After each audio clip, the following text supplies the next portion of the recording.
Yeah. Hello, hello, hello. How you guys doing? How you guys doing? Sorry, I'm a little bit late. Um, I was just setting everything up, and well, yeah, it takes a bit, but other than that, um, we are good to go. So I'm sorry for being late, but we can go ahead and talk a little bit about the news. So today's going to be a news recap, and we're going to be just taking a look at some of the gaming news that happened this week. And if you missed anything and if you learned anything, let me know. But overall, hello everybody. We're today. There's been a lot of changes in the gaming industry. There's been a lot of releases this week regarding video games. A lot of games have launched. They also launched a new Xbox console, handheld in this case, and we've also seen some articles coming out regarding video games. So there's a lot of things to cover, and there's also some leaks that have been happening in the gaming industry. So please tune in to the very end to find out what those are. regardless, now let's take a look at the news for this week. So here we are. So this is the weekly news recap. So let's start with, let me just make sure this is doing it properly. Give me a sec. Filters. And just gotta do this. Plop.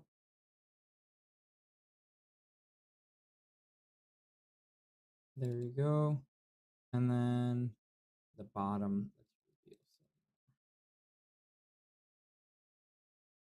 There we go. So, gaming news. So, like I said, there's a lot of things that have been happening. Hello, Sans, how you doing? There's a lot of things that have been going on and being releasing just this week. There's a lot of things that we're taking a look of, from roguelike to from the Rogue Ally release to the Pokemon ZA release to Battlefield 6 having been released not too long ago. So let's go ahead and take a look at what that this entails and what news you might have missed this week. First off, talking about something that you may not have heard, but we've talked about a lot about. One thing we've talked a lot about of is the EA acquisition. We covered that last what we covered that 2 weeks ago, going into detail what exactly the EA acquisition is and how that's going to affect the company, and a couple of theories of how that would work or how it would affect the games that we know and love. And well, today we saw a little glimpse of what that could be, specifically because we saw that there is a potential idea for Dead Space 2. It seems like, sorry, Dead Space 4. It seems like they've been wanting to bring back the Dead Space series and not just do a remake, but do a lot of overall the doing a new, completely new game in the franchise and kind of reviving it. There were a couple of worries that Dead Space was kind of dead after the remakes didn't perform that well, didn't do that well in sales. But the co-founder of Dead Space came out not too long ago, basically stating that they are very optimistic about seeing a Dead Space 4 potentially in the future, and that they would love to work on that in the future. Now, why is that? Why are we thinking that? Why is he especially concerned? Why is he thinks that there's a possibility for the Dead Space franchise to come back? Well, the reason he thinks that the Dead Space franchise could maybe come back is because due to the acquisition, EA is trying to get a lot of money to be able to pay out the $22 billion debt that we had spoken of before.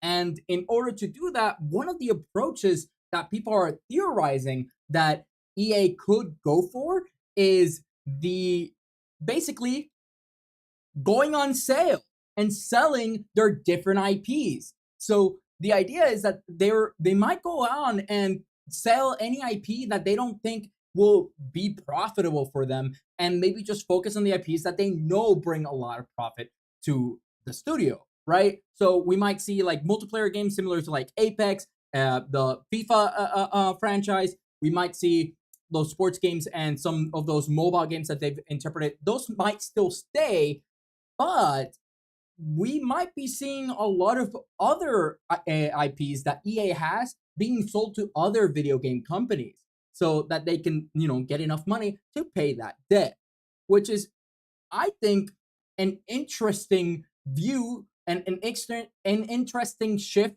in the industry if it does happen. We might get a lot of those IPs that we really love but have not liked how EA have managed them. So this could be potential, revitalization of the games we know and love. And they've been working really hard to prove their performance, but maybe if they sell them off, another studio can do a better job at just making that new franchise or that new iteration of the game, and we could improve on the formula as a whole. The funny thing is that a lot of the companies, because they fear of getting maybe sold out or just completely botched and lose all funding, they've been working around the clock to make sure that they get profits and that they are very successful at launch. And amongst those, the most recent launch from EA is Battlefield 6. So Battlefield 6 came out, what, 3 days ago? And it's taken the world by storm. A lot of people really like Battlefield 6. They say that the multiplayer is going back to the basics, going back to what Battlefield is, and it feels new and fresh, even though it's just going back to its roots. So it's a really nice reception that it's received from its fan base and from gamers all around. Really seem to be enjoying the game, and so much so that we can see that it's been performing really well on Steam, seeing some really high values. Now, I don't have the gem score for this game just yet, but give it time and I'll be able to cover it here on the news, and maybe we'll see how big that spike was or if it starts dwindling after some time. Regardless, even though it's performing really well on Steam and PC players are really enjoying the game, it seems like their console release wasn't that smooth, right? It seems like a lot of the consoles have had issues while running the game and being able to basically run it properly. But more than anything, specifically, Xbox itself has had very big issues with the release of Battlefield 6, seeing as the game has been crashing the console as a whole.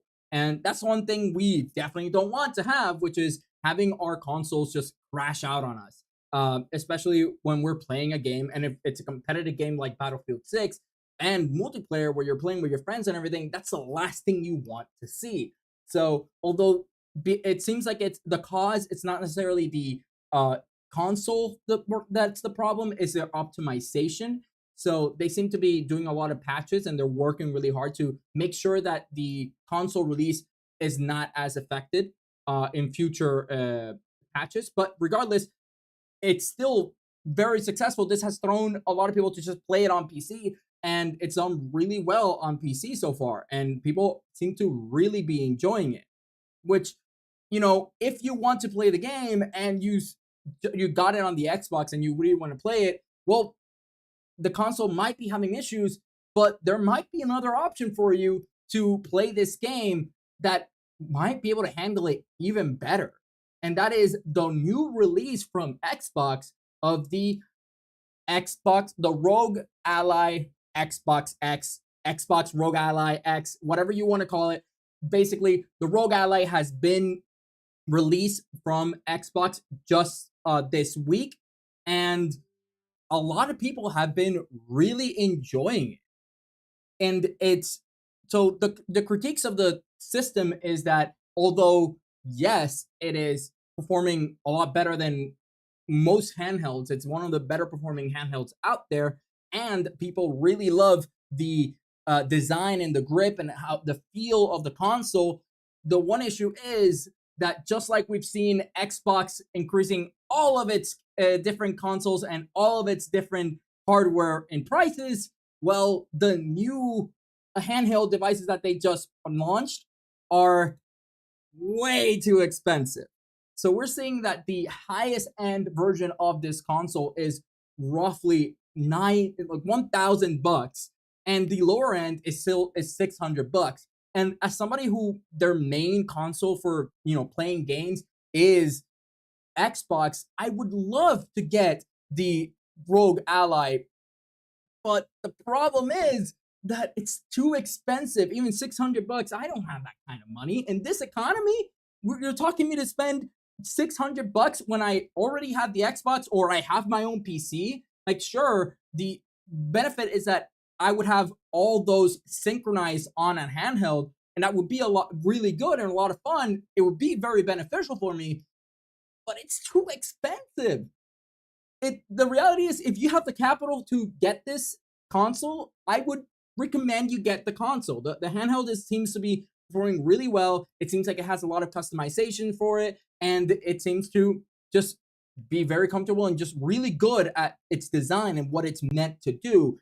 It's just that right now that price point is way too high. So I'll have to wait to either you subscribe to the channel and I blow up, or until maybe they put it on sale. So if you want to see me play with the Rogue Ally and give it a more, I don't know, direct review, hit that subscribe button. Maybe I'll get enough money to actually get it for myself. Regardless, right now it's too expensive for most people, and it's honestly not worth the price for you to go in and buy this handheld as of right now. Sure, it's high end, it's really good compared to other handhelds in the market. It's just that right now it's just the price is too expensive, and people just can't afford that high for a handheld device. And especially if you have your PC and you play PC, or if you have your own Xbox, it's comfortable but not necessary. So that's why, if you have the capital, go ahead and buy it. It's probably going to be really good and you're going to enjoy it. If you don't have the capital, don't start saving or don't go into debt trying to get this device. Regardless, with them making these devices, right, and bringing more traction into the video game space, we can see that if they're not increasing their prices, we talked about how the companies either increase their prices or they do a lot of layoffs to try to deal with, budget cuts and try to deal with the current economical environment of the world. Well, one thing that people have been doing to combat these type of things is going on unions. So Activision Blizzard recently had another group of developers unionize against them. Well, not against them, just unionize between themselves so they can get better working conditions. And why are they doing this? Well, as we mentioned before, the industry has been doing a lot of layoffs, and they've seen those layoffs happen. They've seen their own colleagues being fired, even though they know that those colleagues work hard and love what they do. So they've banded together to start unionizing and basically just try to get the best bang for their buck to the companies themselves. It's basically stating we need proper payment, we need proper work conditions, and hopefully being able to make it so that leadership cannot screw over the employees and just keep laying them off just because, even though they're giving profits, because the revenue has been positive for a lot of these companies, and yet they still lay off a lot of employees year per year. So this is a way to protect themselves. And in this case, Activision Blizzard employees joined the Code Communication Workers of America, which is basically a union entity that has been building up within the tech industry, basically making sure that anybody in tech, whether you're a project manager in IT or whether you're a coder yourself, you have protections between yourself so you don't just get laid off, and that you get, you get valued and you don't get underpaid for the worth you bring to any company. So we've seen that when industries don't have unions, they do a lot of predatory stuff, or they tend to kind of screw their employees when it comes to pay and benefits. So hopefully this helps shift the industry to have better working conditions, and with better working conditions, we can hope to get even better games in the future. So here's hoping that this helps them out, and that it makes it a better space for the entire gaming industry as a whole. Regardless, even with these things, we still keep seeing new games because people are still making new games every day, and hopefully these make better games, but we're always releasing new stuff. And the AAA community, or the AAA companies, have taken it to heart the fact that indie games have been getting a lot of traction. So they've been hitting it hard recently. We saw the success of Battlefield 6, and now we're seeing the release of Pokemon Legends CA. Now, Pokemon Legends CA seems like a very promising inclusion to the Pokemon franchise, but the game has seen a lot of mixed reviews. The game literally just came out yesterday, and people either love it or they hate it. Well, the reason why you either love it or you hate it is because it's not like your usual Pokemon game, in the sense that they've undergone they've forgone the turn-based strategical battling style that you expect from a Pokemon game, and instead started implementing a new system, very similar and very seems to be inspired by Final Fantasy VII, the remake, like their battle version, or inspired by like Xenoblade Chronicles. So it's basically a somewhat of like a mix of like strategical auto battler type of situation where you throw your Pokemon out there and you don't have any control over your Pokemon directly. They're just going to be attacking, and in real time. This is not turn based anymore. This is real time. They're just going to be attacking. And then, as you can see here, you're going to be able to basically, within cooldowns, use different abilities as they go, but they're always going to be attacking each other in that way. It's all happening real time. You're going to see cooldowns going up and down, and you're going to be activating abilities however you want. So it's a very interesting shift in the Pokemon formula, but you either love it or you hate it. Some people say that this game is a, they're basically saying that this is a off-brand or non-mainline game in the Pokemon franchise being sold as a mainline Pokemon game because of how experimental and all these changes are, which I would say is, not far off from Pokemon itself. Pokemon, the mainline games, have been experimenting with their formula for the last decade or so, right? We first saw their experimentation when they first introduced megas, and then they've done crystallization, then they did the open world concept of it, right? They've always been trying to find the next way to evolve Pokemon, to make it, that much better, hopefully better, every single iteration, every single mainline game. So this is not that different from that. But since there are no new Pokemon being introduced into the game, just new, basically just new mega evolutions, then due to this, that just fuels the idea of people saying, "Oh, this ain't a mainline game. Don't buy this game if you want to play the mainline game." And that's a fair criticism. The concept seems fun. It's open world, but it's like still segmented, which is this nice combination between being open world and being a basically labyrinth style creation, or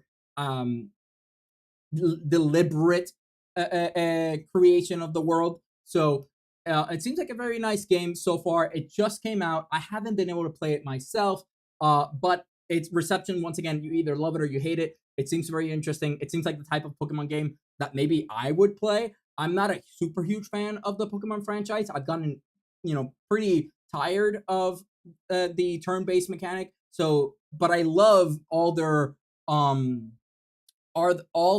non mainline games like Pokemon Rangers, the dungeons, the Pokemon Dungeons variations, the Pokemon Warriors, I think it was the one that's like basically a Fire Emblem version of Pokemon. Like those are all really nice games that I really enjoyed because I like the Pokemon IP and I like the design of Pokemon's, but I'm not a big fan of the normal Pokemon playstyle, which means that this game would be very up my alley.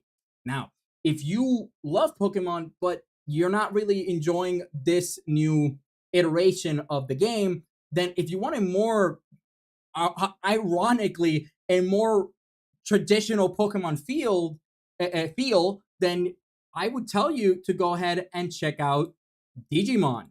Because Digimon, funnily enough, the new game that just came out around 2 weeks ago, has a better Pokemon formula and the turn-based strategy battling mechanic that Pokemon uses more than the newest Pokemon game. So if you just want to feel like you're playing old Pokemon again, I would highly recommend for you to check out Digimon, the new game, the Storytime Strangers.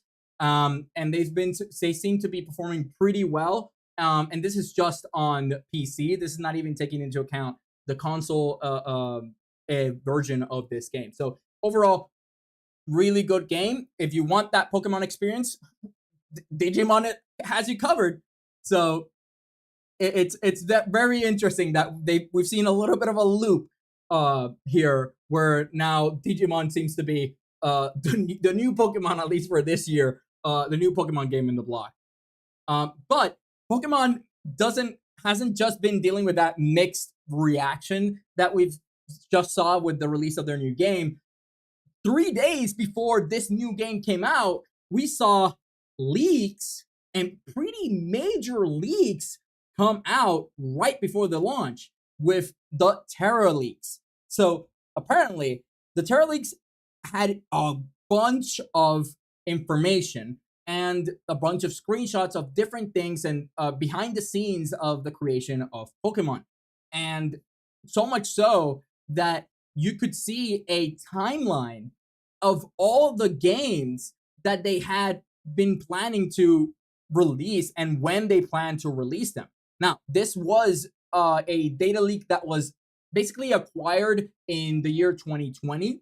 So a lot of things have shifted and have changed time-wise, right? Timeline-wise. But regardless, it did make us look into what games and potential titles they've been looking for in future games releases, right? So we see that they have some DLCs planned for next week. We do see that they have different games with the different codes on them and potentially when they're going to get released.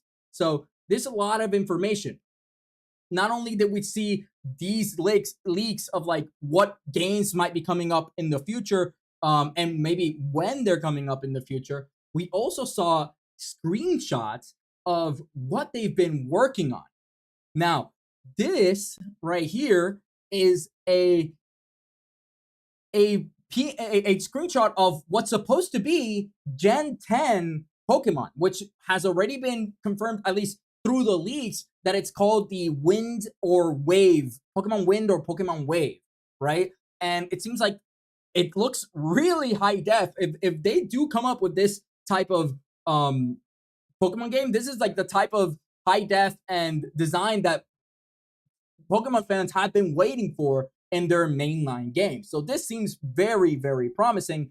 Among other things, the game just seems to be very ambitious. If you read the leaks, there's a bunch of game features that it's super interested and it's super interesting in how they will be able to implement them, and would definitely change the Pokemon formula as a whole if implemented correctly.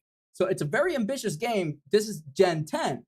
Now, the one thing that they did reveal is that the inspiration for the, I guess, setting in Gen 10 is instead of doing it on Japan or doing it in like Europe or other Asian cultures, they're doing, well, like North Asian cultures, their inspiration right now is Indonesian and Southeast Asian cultures, which is why we see a bunch of different islands in the image down there, and why we see a lot more forest and that type of, like, I guess, tropical look of it.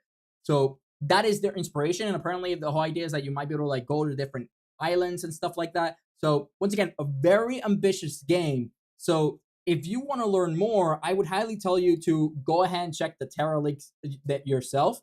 I will let you know beforehand, though, due to the leaks giving it a little bit of credibility, the leaks were so much and so detailed that a lot of the screenshots that you would see from those Terra leaks have been taken down, giving it credibility. But even though the screenshots have been taken down, you can still go to like in the Terra leaks, you can still get a list of everything that they've covered and everything that they saw and potential news and everything involving new game releases for Pokemon. So if you're interested in that, I would tell you to check the Terra leaks if you want to know what potentially we're going to be seeing for games, Pokemon games in the future. Just know that some screenshots are no longer available.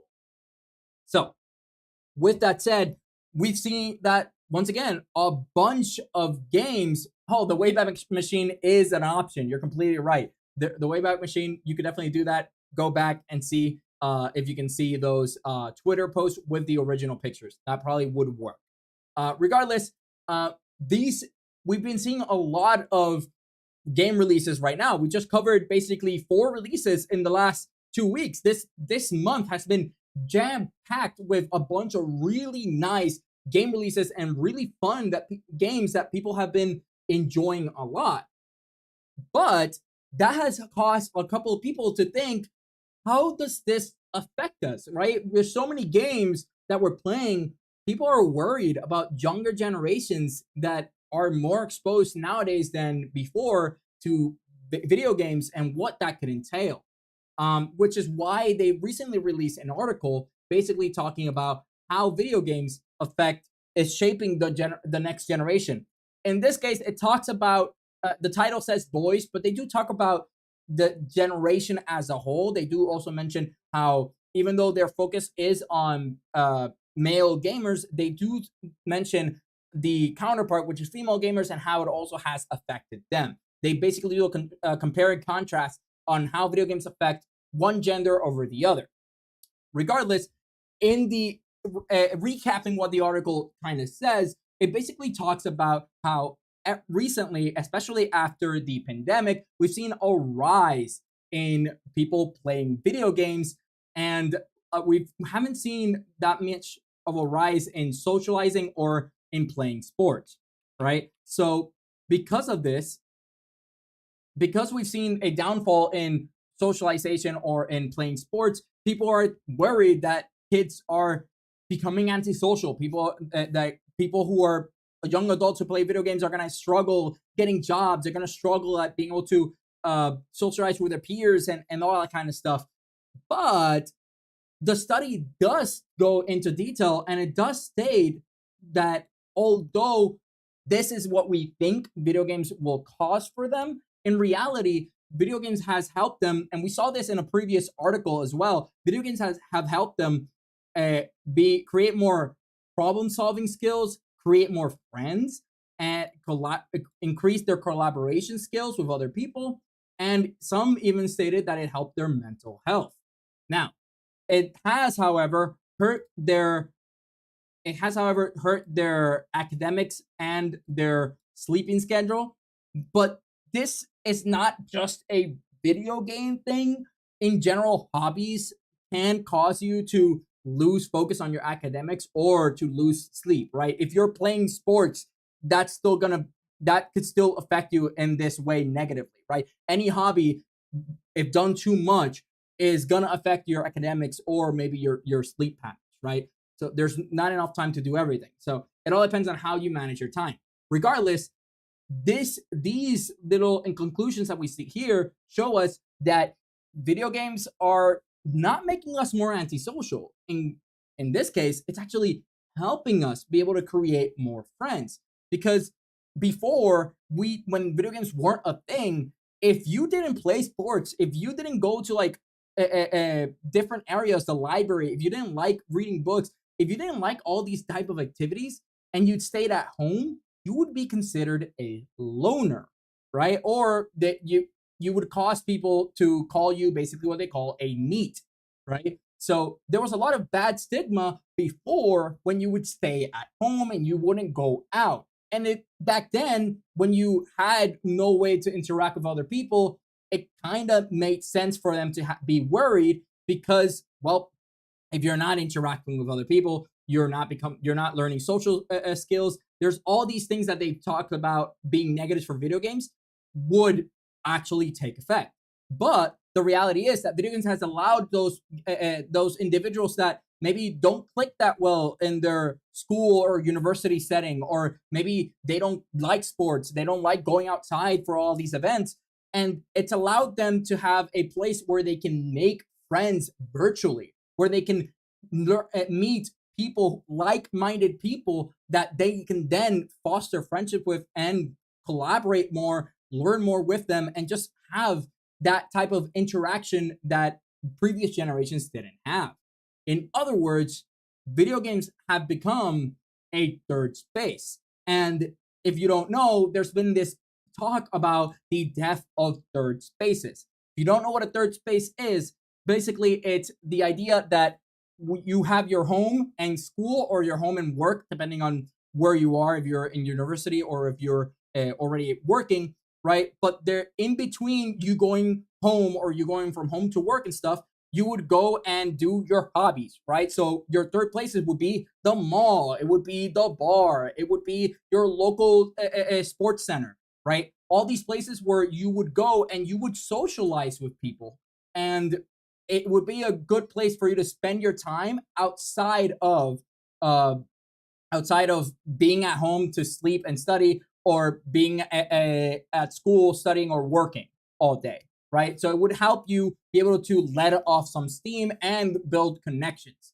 Well, the thing is, nowadays, although we may not have those physical third spaces, they might be dying out. The reality is that the new third place that we've been seeing is actually virtual third places, right? So you have stuff like VR chat. You have different video games that have allowed people to meet other people online, or even just meet their friends online and be able to interact with them, talk to them, similar to how you would do in any of these other physical third places. So you're getting all the benefits of being outside without having to leave the comfort of your own home, which has allowed a lot of people who normally wouldn't have been able to create those social skills to actually create those social skills, to create safety nets, and to be able to create a good environment for them to grow as a person.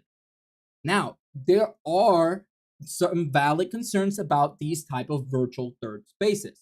The reality is that you don't know who you're talking to on the other side of the screen. So you don't know if that person could mean you harm. And that is a valid concern.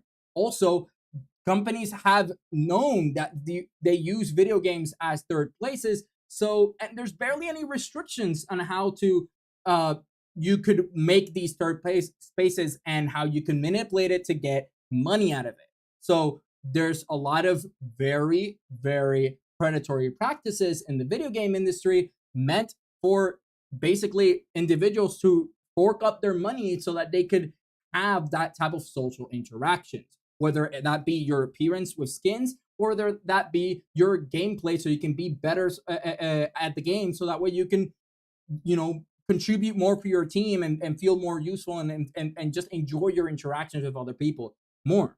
So this study did state that the primary focus for individuals who are doing video games is not for them to necessarily stop playing video games or their social worries. It's literally just the predatory business models that have been profiting out of these individuals that have been looking for a safe space and a third place for them to interact with other people. That being said, researchers, not a single researcher interviewed suggested that parents ban video games. You shouldn't ban video games. If your kid likes video games, it seems studies show that this can help them. But instead of banning them, if you are indeed worried, what they suggest is to bond with your child and actually play with them. If you play with your child, you can help them have those skills to identify what might be bad or predatory practices on them, while also uh, being able to enjoy your time with them, connect and bond with your own kid while you're playing video games. And the same thing can be said about your partner, right? If you have a partner and you look down on them playing video games because they're wasting your time on video games, try playing with them. Maybe you can bond better with them. And if you think they're not socializing enough, maybe by you playing video games with them, you can learn how to maybe socialize with them in their space, right? So, in other words, video games is there's a lot of benefits to video games. And obviously, like with anything, if you become addicted, there's a lot of drawbacks from it. But if you help each other out and you guide each other while you play video games, you can make sure you maximize the benefits out of it and minimize the potential drawbacks. of playing video games.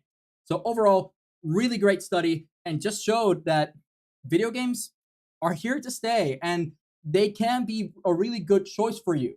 And we may be worried about the younger generation, but as long as we do our part as well, just like books when they were introduced, just like the internet when it was introduced, as long as we do our part and we actually interact physically with our the younger generations and partake in their activities, we'll make sure that they grow up and be equally, if not better than us in the future when they decide to take the reins and run the world. But that is the last thing regarding the news in the gaming industry. Overall, very interesting study, over very interesting stuff, a lot of new releases, a lot of fun things. But if you're worried or you're maybe don't know about some of the things that I mentioned in this video, go ahead and check out my other news recaps. There might be some things that you missed last week that maybe you should catch up on. They might affect you, they might not. But if you learn something new, it's always you're learning something, you're getting something out of it, right? So go ahead and check those out. Regardless, remember to subscribe, and I will see you in the next gaming news recap of the gaming marketplace. See you there. And that concludes the video game. That concludes the news segment for this week's in video games.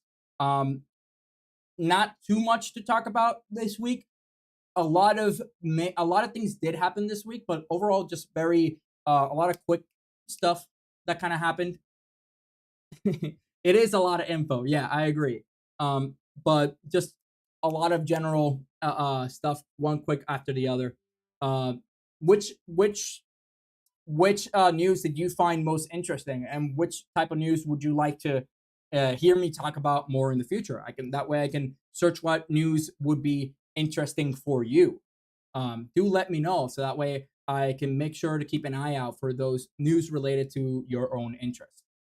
So yeah, and those are brand new news. This is literally stuff that happened 3 days ago, yesterday, or the day after I did the last week's review.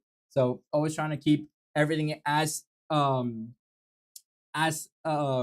as possible, so that way you can always get your news. I can become hopefully a reliable news source for you about what's happening in the industry. And I don't think that was enough info for taking the extra hours for the slideshow. So the problem there was that I woke up, I stayed up till 5 a.m. last night. If I'm being completely honest, I stayed up not that late, kind of playing Dead by Daylight. So I should probably not play as much, but I did stay pretty long playing Dead by Daylight. And so when I went to sleep, I ended up waking up at 2 p.m. today. So I was delayed. Everything was behind on schedule. So I was just scrounging around trying to make sure I got everything back on schedule. And well, as you can see, kind of didn't manage to get through with that, and ended up having to push the stream 1 hour later.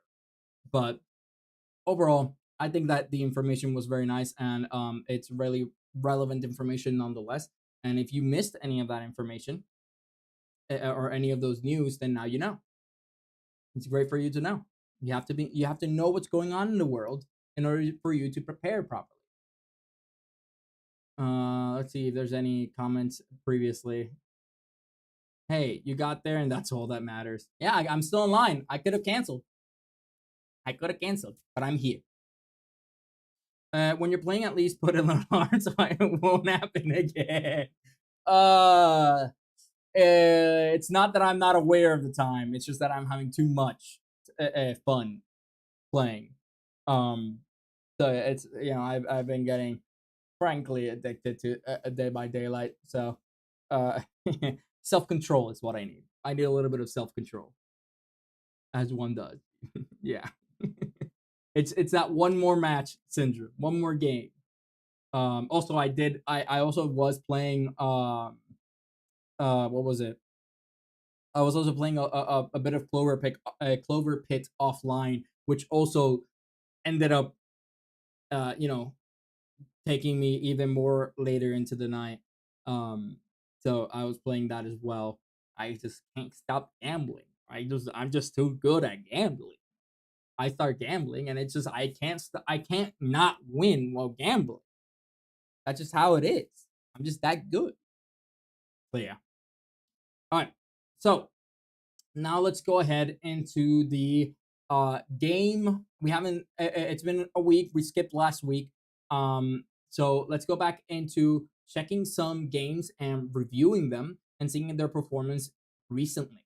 So if I go back to, where am I? There we go. If I go back here, we can go ahead and either do wheel spin, or we can do some other stuff that we can check out. The one more spin and can't leave on a loss syndrome. Pretty much. Pretty much. That's exactly what happened.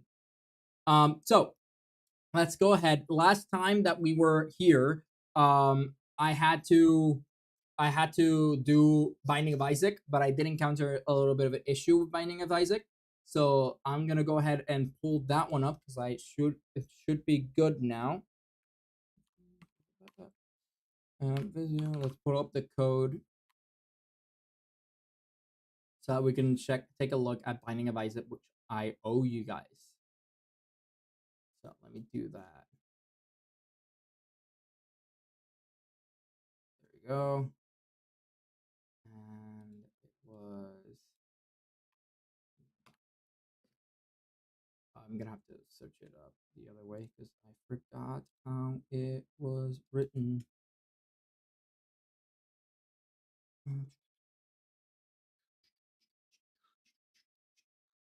While I do this, I might as well just put some background music for us while I set everything up again. The handy dandy and pretty addicting Portal radio music. I know you love it. I love it. Let's have that radio music come back to us. The old classics, if I may. So there you go.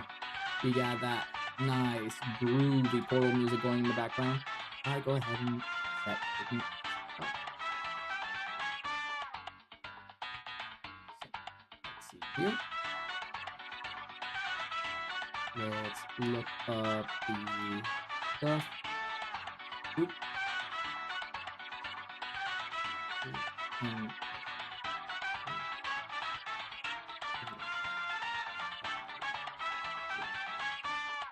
Yep. Yep. There you go.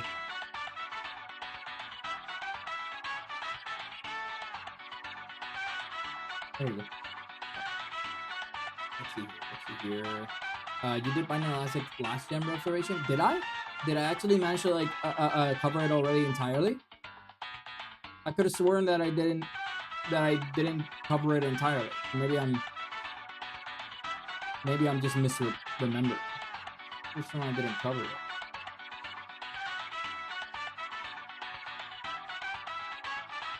My last game that I checked. Did I really already do Binding of Isaac? I don't remember. Oh.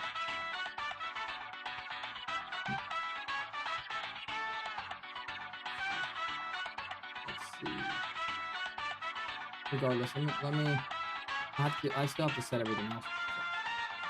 Just give me a sec while I set everything else up.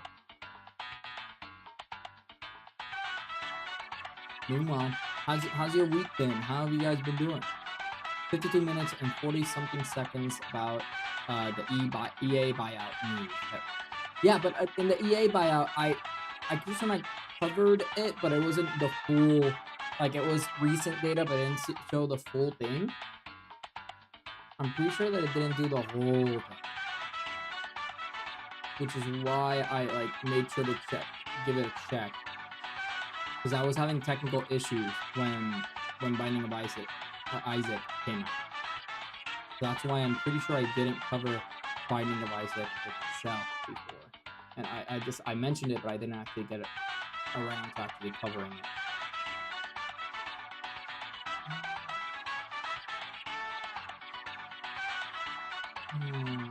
Let's see here. Where are you? I'm looking for something. I'm looking for something in particular. Not that.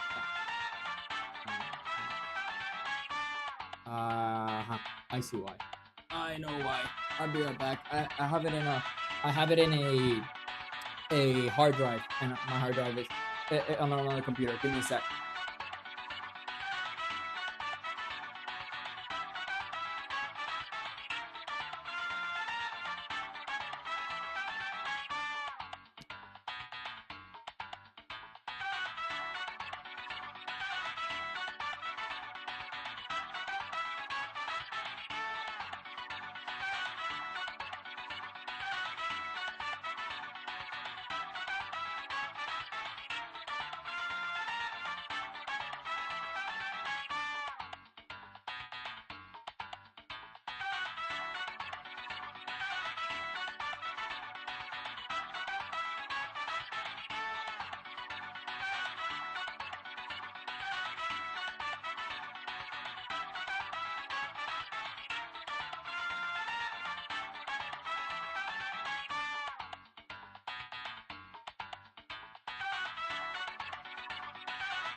And there you go.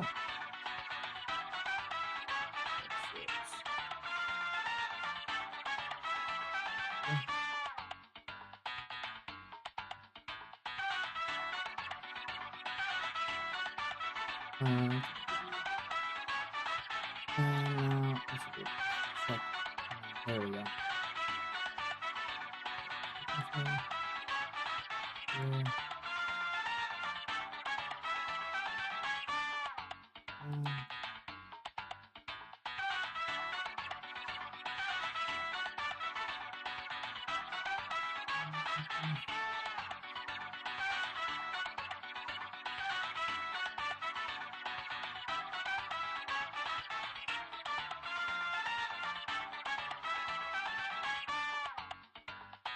Finding a Vice Rebirth. Oh.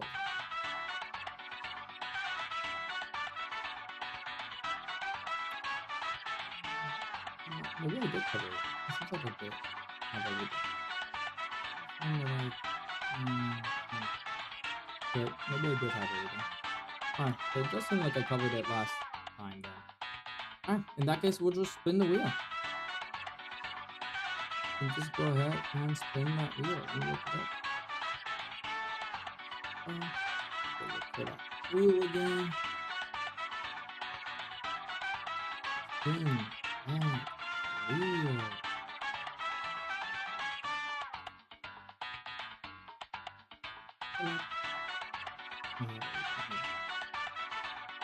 Perfect. So you guys can see the screen. You guys can see the wheel. Making sure.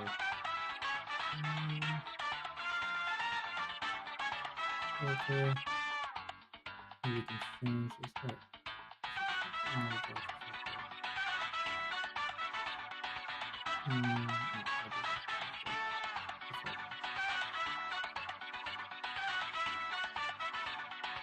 Whoa. Crazy.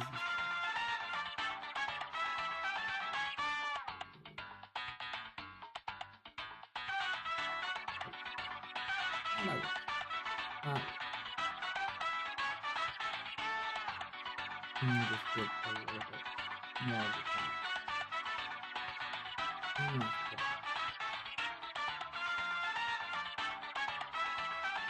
And we're not giving ads for free. Close that out.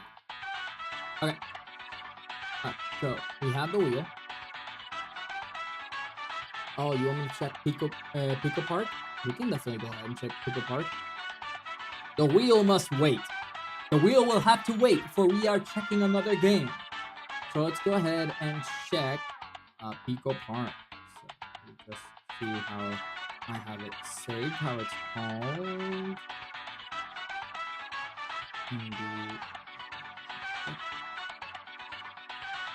I wanted to check for my Steam stuff. I need to start putting these things in folders so I can actually find them more easily. Oh,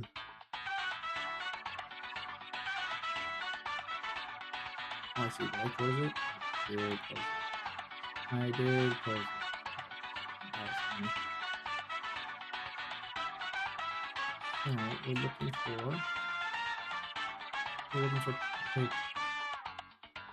I know that Pico Park is that the one that's like co-op game and you're trying to do puzzles together, but people don't communicate correctly, so they usually end up screwing up. Pico Park. Two different. Oh, so there's classic edition. There's classic edition, and then there's this one, which I'm assuming. Oh no, you want the classic edition. You want this. So here's classic edition. It's exactly the game. It's exactly the game on card. So that's funny because they didn't change the name at all. They both named the exact same thing in the album, but have different game codes attributed to them, like ID numbers, game IDs. So let's go ahead and see how the code will handle two different games called the exact same thing.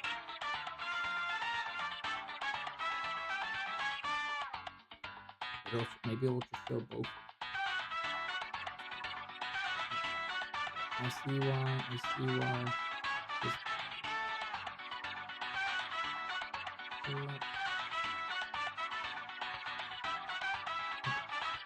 No, I should go to get that. Pico Park. There we go. There we are. I'm seeing it. Pico Park. And let's go ahead and see that.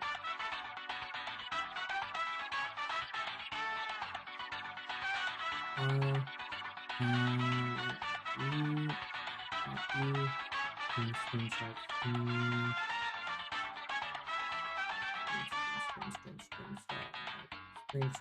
Where is it? There we go. There we go. There we go. Now I just have to go here. Change properties. Change this. There we go. Now I just gotta reshape this so it looks better on the graph. Alright. Perfect. So this is not Pico Park. This is grounded. My bad.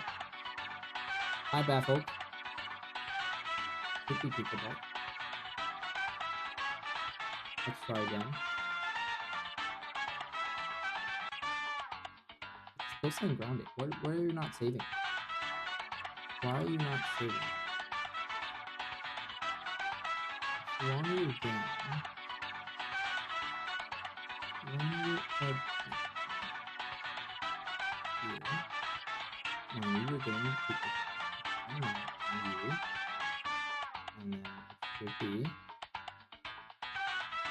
Oh, I see. I'm looking at the wrong file, maybe. No, this is it. Why is this still showing grounded? Why is it not showing Pico Park? I'm sorry,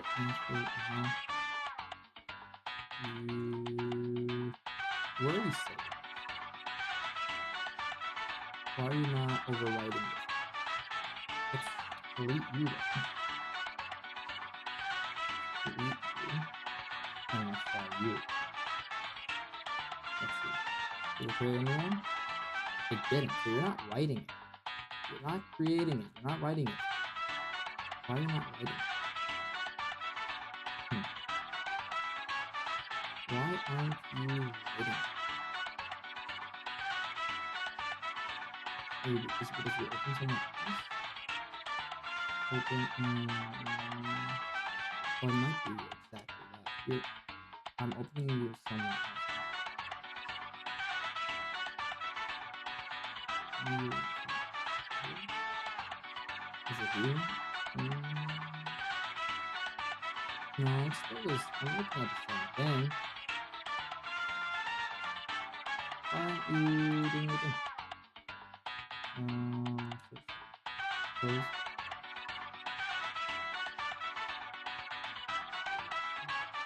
Leave it in close. Closing the content.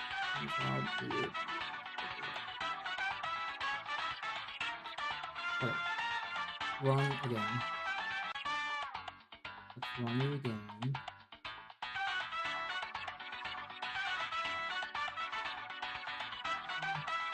I don't know how many misses right now. I mean, you can see the like I can show you the pickle part data here, but I just can't see it. You can't really like zoom in properly here. Like I can't really show it to you in a proper sense. That's why I'm looking for the other chart. I feel like this is a punishment from the gaming gods for skipping last week's division. Maybe. Oh god. Fun fact, Classic Edition is supposed to be a paid game, but since it was originally a paid game, then turned free, it couldn't be turned back into a paid game. Oh, okay. I saw that they recently released it as a free game not too long ago.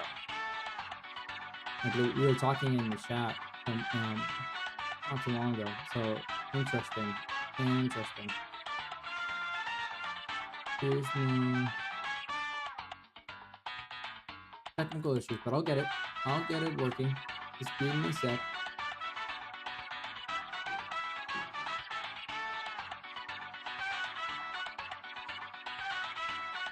Meanwhile, just enjoy that really nice polo music in the background.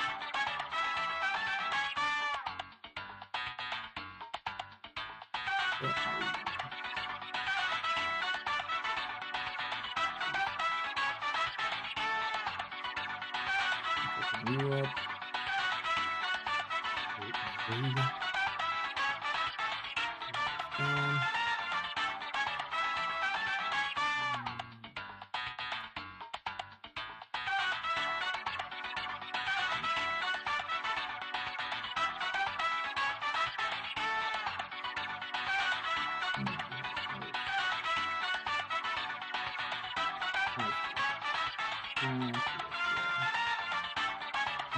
That's an easy fix though.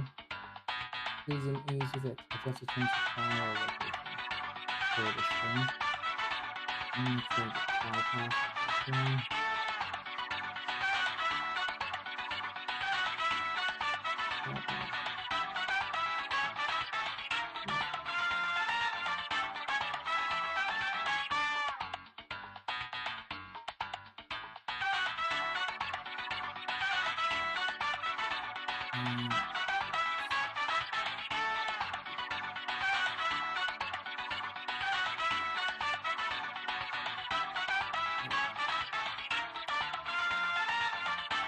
Good.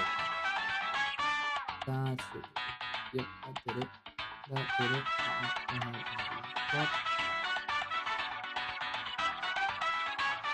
Here's the file path that was wrong. And now it should have.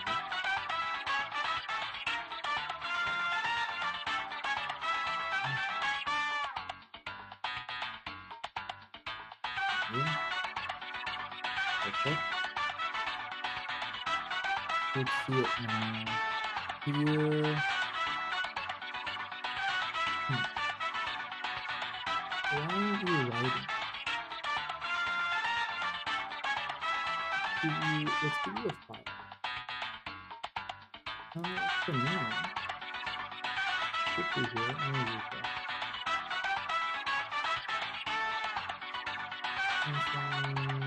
There you are. Why are you not opening it? What are you looking at? You did save something. It didn't save that.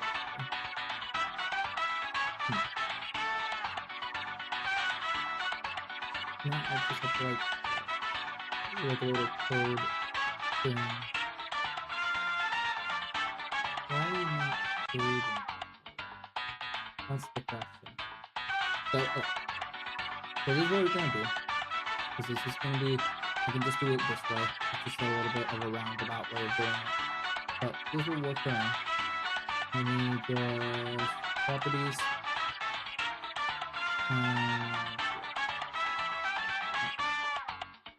So this is just general code. It's not really showing anything. It's just how I create the graph. So you're seeing Pico Park here, right? Just so you know, I'm running this, and it should appear in my graph. It should appear in my file system, creating this graph here. Should have been saved, but for some reason it's just not doing that properly. It's not doing that, so now we just have this. So I'll just do something. I'll just go ahead and we'll filter, add a crop. Let's just crop graph, whatever. That'll work. I'll make it really.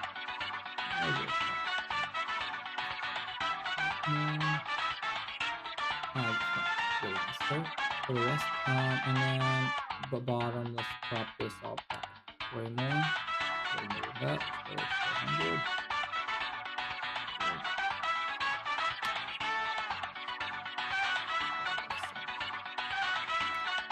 That looks a little bit better for you guys. So we'll work with this for now. Because I don't know why the HTML file for this is not saving. Yeah, debugging live. That's literally it. I don't know why the HTML file for this is not working properly. Why it's not saving it properly when it is doing just fine. But that's just code. That's just literally the nature of coding. Sometimes it works, and then out of nowhere it doesn't work, and then I'm not gonna change anything, and somehow it's gonna start working again. So, you know, that's the life of a programmer. But point is, we have the data here, right? So I'm able to show what you need, what you wanted to see. So Pico Park. So Pico Park, we can see that upon release, well, not upon release. When was this game released? Actually, that's a good question. SteamDB. When was this game released?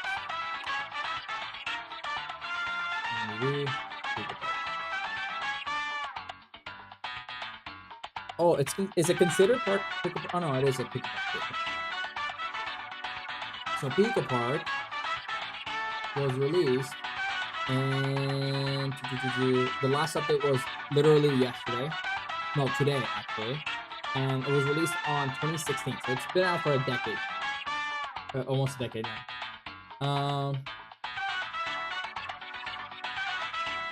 Yeah, so you're right. Don't worry, Sans. The only reason I have no problem showing this code is because this segment that I'm showing on screen is literally just the creation. It's literally just the creation of this chart. This is not showing anything that, you know, is sensitive per se. This is just matplotlib. So if you know coding, you'll know what what I'm looking at, what you're looking at. Actually, this is not even matplotlib. This is Python Express. It's just a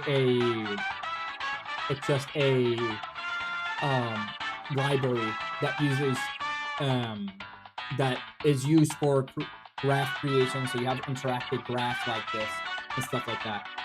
So that's what this line of code is doing. And the only thing I need to do is when you ask me for a game, I usually just have to change the name right here. And if I change the name right there, I just have to run the code, and it should go into the database and take out the actual the data from that specific game. But since it's going to the database, it has to be case sensitive. So it has to be exactly how I have it named in the database, right? But this is just the title right here. This is just making it so it's a dark graph instead of a light, like super bright white graph. These are just the index names that I'm giving it, so that way you understand what you're reading, what this is. right? And this is usually the line of code that I change for the line, the color of the line, right here. So you see this is an RGB for the color line, and I have some saved up already. So I have like red, blue, and yellow. So that way, if I want to quickly change into any of those colors, I can just do that. And if I need to tweak it, I can change the numbers a little bit. And if I have more than one game I'm checking at the same time, I just have to put these back. And then once I allow these lines of code, I can change the color of those line stuff as well. What about stuff for comparison? Yeah, so that's all I have to do is add a comma here, and then put the name. Well, not there. Here, and then put the name of the other game that I want to put. All right, so I don't know if they even have. I should have Pickle Park 2. So yeah. So now that worked, right? I have Pickle Park 2, so you can see now it has both of them. And if I were to allow this line right here, that means I can change the color of that line. So you see how it's orange right now? If I run it right now it's blue. But obviously this dark blue and this blue they're different, but it can be hard to read, right? These change color. It can be hard to read. So at this point, it's better to just give it. If you leave this on default, it'll naturally change the colors of every single line so that they can all be unique. So regardless, let's take away Pickle Park 2 for now. Just take a look at Pickle Park. So Pickle Park, when Pickle Park this year in the start of Pickle Park in the start of 2024 was seeing roughly an average of, this is really low, I would say like an average of like 1.7. Well, it started with 2 point something, and then it went down to like almost 1 gem. Yeah, it went down. It had some days where it was 0.6, so it's like kind of going down, trending downwards. Then they must have had an update where they managed to get some players again, or maybe somebody was streaming it, because I know a lot of streamers love streaming this game or making content about this game. So that's probably this spike here. But then it slowly started going down back again until it got an average of like 2.5, and then it kept trending downwards, right? You see another spike, probably either content creation or an update. All these bumps that we're seeing are basically just updates and content creators making content about the game. The thinner the bump, the more likely it's content creation, and the wider the bump, the more likely it's a game update, right? And then we see this giant peak here in January of 2025, where it reached its highest point, which is 17.21 gems. It scored 17.21 gems, and it quickly went down after that. Seeing once again, it's tethering the line between like 3 gems and 1 gem. That's kind of how it's doing. So an average of like basically 2 gems per day. And then it kept going down. We see some spikes here and there. But now its last value was 0.28 gems. So it stayed in a pretty low gem score as of late. Pretty low recent gem score. Now, if we compare this to Pickle Park 2, we can see that Pickle Park 2 has seen a better average comparative to Pickle Park 1. We can see how it's stayed more steadily in the 2 gems score. Pretty consistent behavior all around. And then we do see one giant spike here, getting similar numbers to the Pickle Park 1 spike over here on January. But on August of this year, it got a spike of 17.31 gems. This sudden spike leads me to believe that it's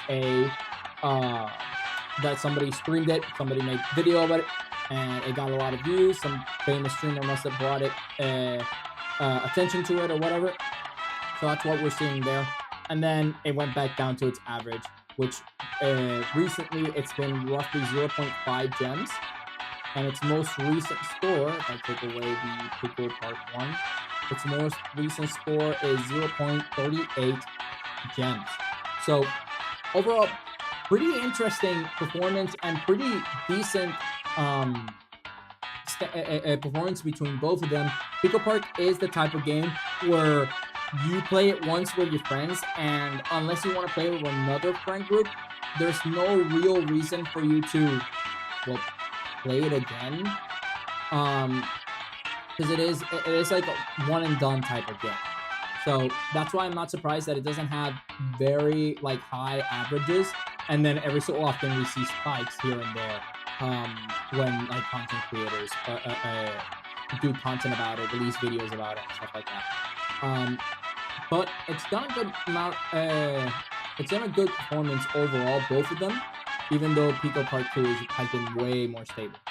But for a game that's been out for almost a decade now, and how long has Pico Park 2 been out for? Pico Park 2. And Pico Park 2 came out last year. So since Pico Park 2 came out September of last year, it's been a year since it came out. It makes sense that this performance is a little bit more stable comparative to Pico Park 1. But yeah, very interesting stuff. That's Pico Park. Very interesting stuff. Funny enough, one of the we were talking in the chat with other creators. They wanted to try out and play Pico Park 1 again because it came out free. So we'll see. Maybe you'll see me. I haven't played it before, so maybe you'll see me play Pico Park. It might be interesting to see how that goes. Regardless, that's it. That's the performance for Pico Park. And now, with that one said, unless there's any other suggestions for any other games, it seems to me like we're gonna start spinning the wheel. Let me look it up. Where are you, wheel? There you are. The wheel of gaming stuff. So, let's see what game we're gonna get. So let's spin the wheel. Spin the wheel.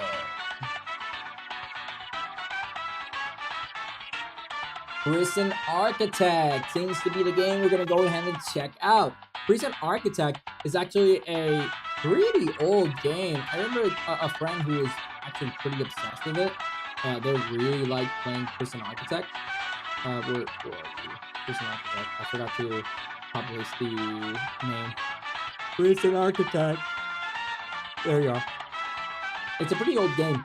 I know a friend that knew how to do every single ending, every single way of escaping the prison. Oh wait, is it the one I'm thinking? No, that's Prison Escape. The music is too loud? My bad. I'll lower it. Oop. There you go. Is that better? Elegante. Thank you. Elegant Eagle. Thank you for joining in, by the way. So we're gonna take a look at the performance of Prison Architect. So here is the data I have so far for Prison Architect. Not gonna lie, you need to catch up on the day of looking at using gems. I do. But I've been posting so many different things. I've been posting some game footage and all that kind of stuff. So, and people seem to be enjoying those as well. So it's very interesting stuff. I've been busy. Doing a lot of stuff. It's better. I don't know what's going on. I lowered it. Don't worry, you're good. I lowered it. So this is the Prison Architect. So Prison Architect, it seems like, as far as like data that I have from this game, the highest value that it's gotten is 5 gems, pretty much. So this is the highest value gem-wise that it's gotten, and ever since then, it's kind of slowly gone down, and it's stabilized recently at around 1.6 gems, going up here and there. But it seems like it's steadily just 1.6 gems. Not much to really see here. It seems like it came out recently. There's not, much movement with the game. This is also kind of an expected result for a game that's pretty low, pretty old. No, I have no idea what you're talking about. Lol, I'm just watching you talk. Okay, so do you know? So I'll explain what you're looking at. So what you're looking at is gem score, right? So the gem score is the game enjoyment metric, and it's a unique video game rating system that I developed that is completely unbiased. So the way it works is that I get data from different avenues in the internet, basically for every single game. So we're talking about like how many players are playing the game, how many concurrent players are playing at any given time, how many people own the game, how much time are they playing the game, right? And that's direct data that I get from them. But I also get data from for example, how much I also get data from indirect ways people interact with games. So that, for example, how many hours are people, how many views does a game have, right, on Twitch? How many creators are making content for a game? How many videos are being created for each game? What's the average view count for videos related to that game? How many searches there are of a game online? So there's all these avenues of basically checking how people and the public have been interacting with the game, and that way we can get a general idea. We compile it, we put it into one value that we track over time, and that way we can check the general engagement with any given game, whether that be directly playing it or just enjoying content adjacent to the game. Sans, thank you for joining in. Good night, rest well, and thank you for just hanging around. Love to have you here. So yeah, so that's generally how gems work. So you basically I capture data from different statistics of the game, compile them all together, and then that's when we get the gem score, which we track over time, and we can see highs and lows, and basically that tells us whether the game is either the community of the game is growing and more people are finding out about the game and really enjoying and spending their time. So it's all about like time investment. How much time are you investing on any individual game, right? So that's kind of how that one works. And right now we're looking at Prison Architect, which is a pretty old game. So for any indie game, as you can see on screen, for any indie game, you do expect it to have from 1 gem would be a low performing game to 100 gems would be a really high, well performing indie game, right? That's kind of the reference point that you can think of. I get you. This would be very useful for fighting games on Steam. We could definitely check it out. Is there any fighting game you want me to check out? I can look it up for. I can look up for a specific fighting game. Which one are you interested in? Because we can definitely check those out. But yeah, you basically see the engagement, and it'd be interesting. You're saying fighting games. It'd be interesting to see how different fighting games interact with each other.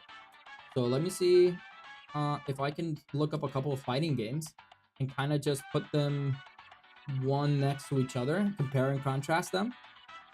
That's an interesting one to go ahead and look at. Let's see. So Soul Calibur 6. Let's see. Soul Calibur 6. So the code is completely made by me. meaning that it's kind of in beta. Like there's still some kinks that I'm always working out and improving on it, but overall, it works pretty damn well as of right now. That's why I cover it and give content and give context online. Okay, so Soul Calibur. Soul Calibur. Do I not have any of the Soul Calibur games? Or maybe I'm writing it. Let me see. Let me see how Steam calls it.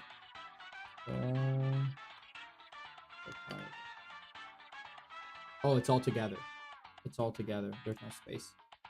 So there we go. Soul Calibur 6.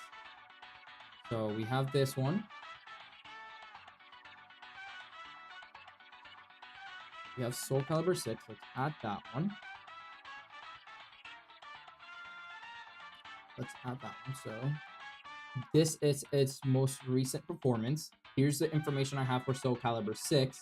Let me go ahead and put some other games into the list to see how it performs comparative to them. Let's add some more. So I know Tekken. Do I have the most recent one? Tekken. What's the most recent Tekken? Street Fighter X Tekken? Is that the newest one, or is it 8? Is Tekken 8 the most recent one? I think it's. I think it is. I think it's 8. So let me put 8 in there. Let's go here. Put Tekken 8. Yeah, okay. 8 is it is. Okay, perfect. So that's the most recent one. Let's go ahead and let's see. I know recently Dragon Ball FighterZ had a update after the what was it? Sparkling Zero came out. They recently stated that they're gonna be updating their game again, even though it was dead for a bit. So that like they weren't giving it any updates for a good amount of time. So that's very interesting. So we're gonna head and put that and see if like we've seen any sudden movement in regards to this game, if people have been playing it more recently since after the announcement, or maybe we see after they add the new DLC, we might see more people coming up again. I should make you background music maybe. Honestly, and do you want me to change it? I could change it to like general video game music. I don't have my own background music, but yeah. I have no problem with that. I love anything and everything. I just don't have money, if I'm being completely honest. That's the one thing. I wouldn't be able to pay you. At least not right now. Maybe when I get a little bit more recognition, maybe I'll get enough money and actually be able to commission somebody to make a song, an intro, an outro. You know, instead of me having to just use video game music. Okay, so what other fighting game? Do I have 2xKO here? I might not have it. I have 2xKO. I do not. I don't have 2xKO yet. Damn, I'm really not Street Fighter. Street Fighter. Nah, I'm chill, and I make music for free, lol. Well, I mean, I'd be more than happy to receive it. Any fan made stuff is more than encouraged. I do have a Discord. I don't have a stream bot. I should definitely add a stream bot for like Discord. But you can definitely join the Discord. Let me see if I can put it on in the chat real quick.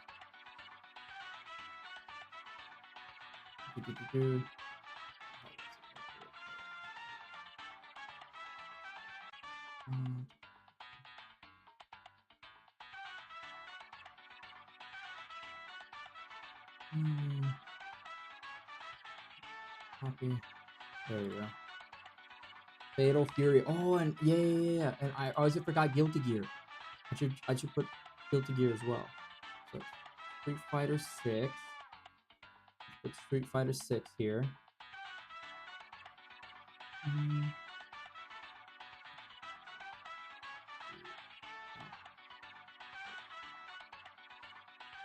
There we go.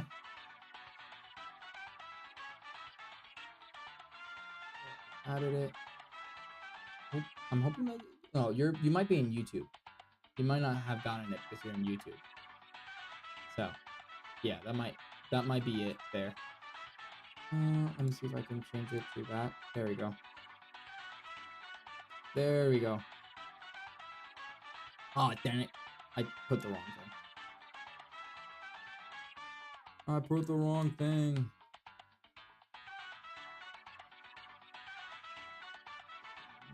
Okay. There we go. Now you should get it.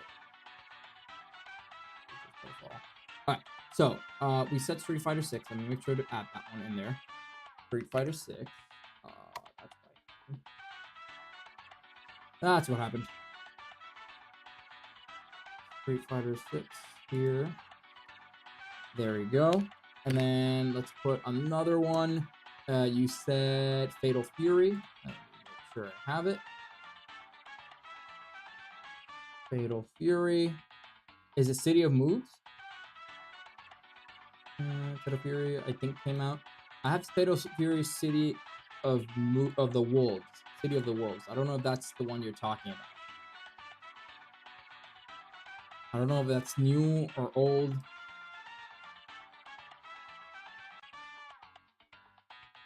We'll include it nonetheless. No harm, no foul. We could just include more so that we can compare them. And you had stated here was Fatal Fury came out. So, and then Guilty Gear. I have to find Guilty Gear. Strive, which is the newest one. Guilty Gear. Come on, I know I have. Oh, I'm writing it wrong. Guilty. There we go. Guilty Gear Strive. Strive. Pull up. Copy that. Here. All right. Let's see the list. All right. So this is what we have so far.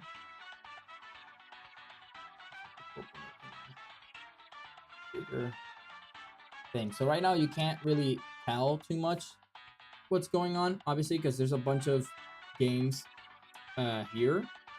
They have different colors, but that's Guilty Gear. So the Soul Calibur is like way in the bottom comparatively. So just over the top, just kind of looking at this, you're good. Okay, so over the top, just looking at this, the highest performing game right now would be Street Fighter 6, which has the highest peak of 252 gems. A gem score of 252, and it's, well, it seems like overall it's very clear that a lot more people play and engage with Street Fighter 6 than they do with any other fighting game. Regardless, the second runner-up to that would be no surprise is Tekken 8. So Tekken 8 is the second most played and game, at least fighting game, that I have right now. And but in comparison, it's a pretty big difference to Street Fighter, because Street Fighter 6, yeah, Street Fighter 6 is seeing roughly like 90 to 100 gems on average. Meanwhile, Tekken is only seeing roughly 30 gems on average. Yeah, 30 to 20 gems on average. So it's a huge jump between Tekken and Street Fighter 6. Makes sense. Street Fighter 6 is the bar to clear is $60. Okay, gotcha. It is $60, but it's overall. I generally thought Tekken was gonna be pretty good, like high up there as well, but it doesn't seem that to be the case. I thought they were gonna be more equal, I guess, in value, because I always hear people talk about Tekken and Street Fighter interchangeably, like you're either one or the other. If I take the other contenders out of the comparison, you can clearly see that Tekken, it doesn't even get close. Tekken doesn't even get close to Street Fighter. Street Fighter just has a way bigger community. The highest peak we've seen gem score wise for Tekken was 46 gems. That's the highest score we saw for Tekken, which once again compared to Street Fighter 6, which has a peak of 252 gems, tells you which one of the two is dominating, which is once again surprising for me. I usually I hear them use Tekken or Street Fighter interchangeably. It's like for me, Tekken and Street Fighter is like you saying Mario versus Sonic, right? So I thought that they were going to be closer in performance, but they are still the top two performing wise. But if we take a look at the third highest performing fighting game, would be Guilty Gear. So let's take Street Fighter out of the way so we can see it more easily, the graph. We can see that Guilty Gear is not super far behind compared to Tekken, at least, where we see an average of roughly 7 to 10 gems on average for Guilty Gear Strive. And it's pretty consistent behavior in that sense. And the highest peak that we've seen for Guilty Gear Strive is 15 gems. And actually, yeah, 15 gems is the highest we've seen for Guilty Gear Strive. So it's a little bit closer performance to that of Tekken. And once again, I also got taught like Guilty Gear would get higher score because I know like Guilty Gear has but Guilty Gear is niche. I know it has like a very dedicated fan base, but Guilty Gear is niche compared to, for example, Street Fighter and Tekken. So, now if we take that out, we can see that the next best performing game would actually be Dragon Ball FighterZ. So if we take a look at Dragon Ball FighterZ, we can see that on average, Dragon Ball FighterZ sees roughly 3.5 gems per day on average, which is very similar to the 5 gems on average, 5 to 10 gem on average that we see from Street Fighter. So, I'm sorry, not Street Fighter, Guilty Gear. And the highest peak we've seen for Dragon Ball FighterZ is 4.6 gems. Although the game has seen less traction recently, which makes sense. FighterZ has been out for way longer. And its highest peak most recently in August was 3.7 gems, but then it's kept on a score of roughly 1.2 gems per day. So this could change. I mean, I can already see a little bump here. It's a very small bump from 1.16 gems to 1.7 gems. Really small bump, but that coincides with when they said they were going to start adding DLC,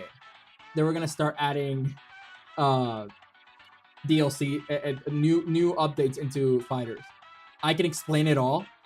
You can do these behaviors kind of track to what you were expecting? Once again, I'm not a huge fighting game guy. I have played. If I were to choose which one I played the most, it would have to be Dragon Ball FighterZ. But yeah, SF6 has a good single-player game for casuals. And it's easy to play. The bar to master the game is simple, but mastering levels are wide. Okay, I see. So it's easier for people to get into Street Fighter than I guess the other games.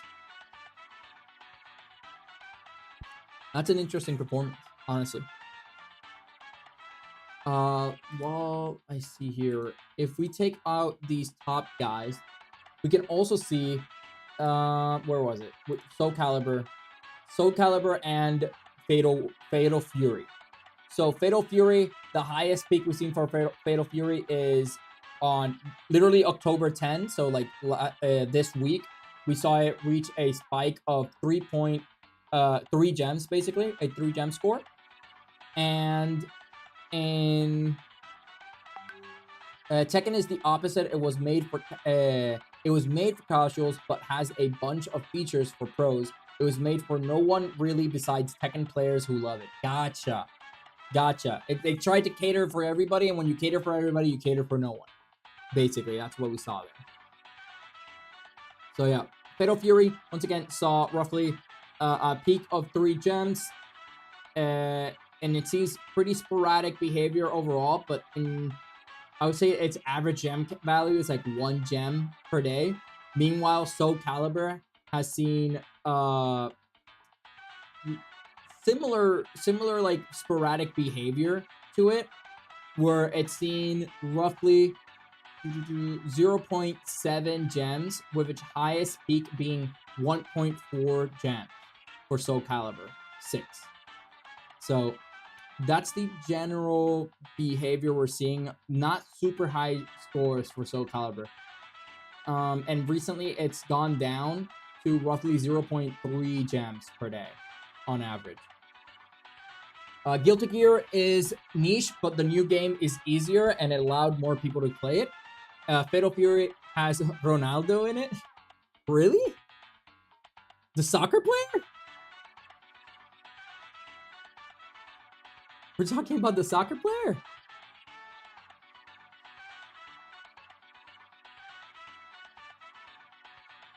That's crazy. I mean,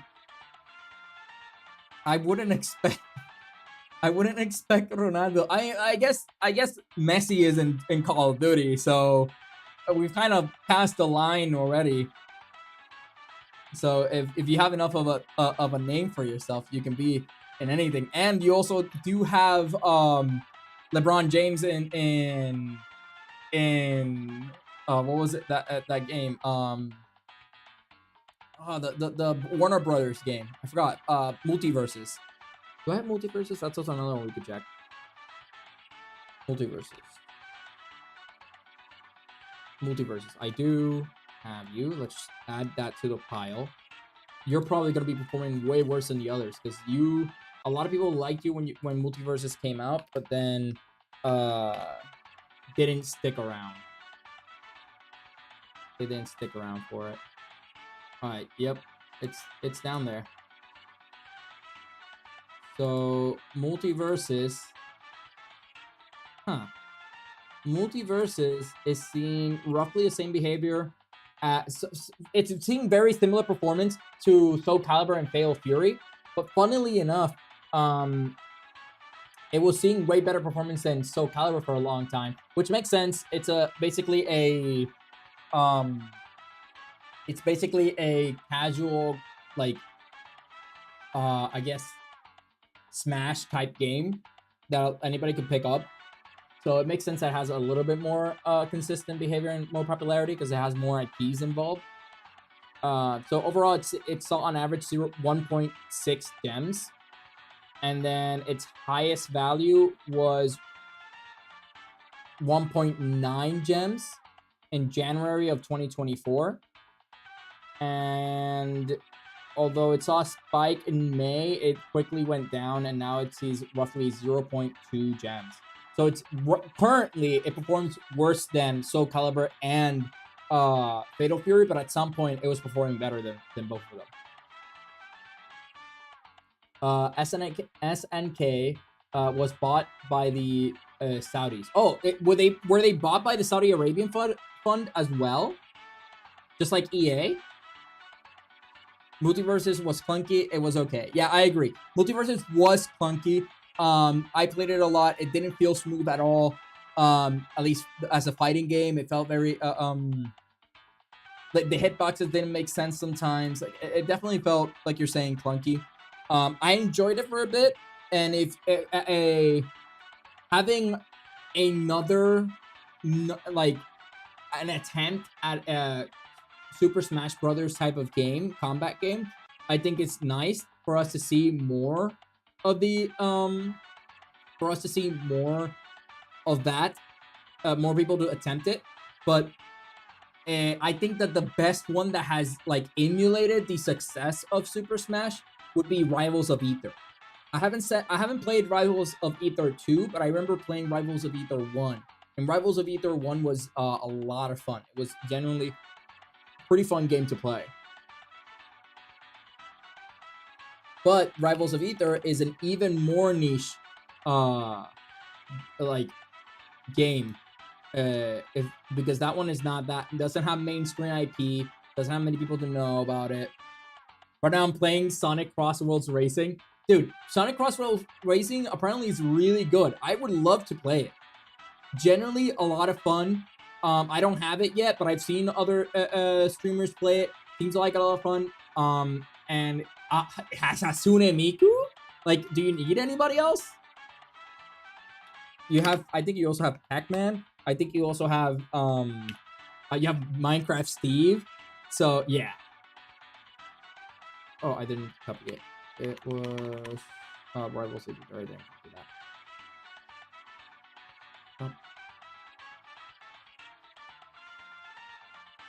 And if we take a look here, Rivals of Aether 2. I know that Ludwig had collaborated with these guys. Like he has a game like making company, like a development company. So he collaborated with them to make Rivals of Aether 2. Where are you, Rivals of Aether 2 compared to others? Okay, Rivals of Aether 2 seems to be doing better than. I mean, there we go. So Rivals of Aether 2 seems to be doing better than both than Multiversus, Fatal Fury, and Soul Calibur. Even though I thought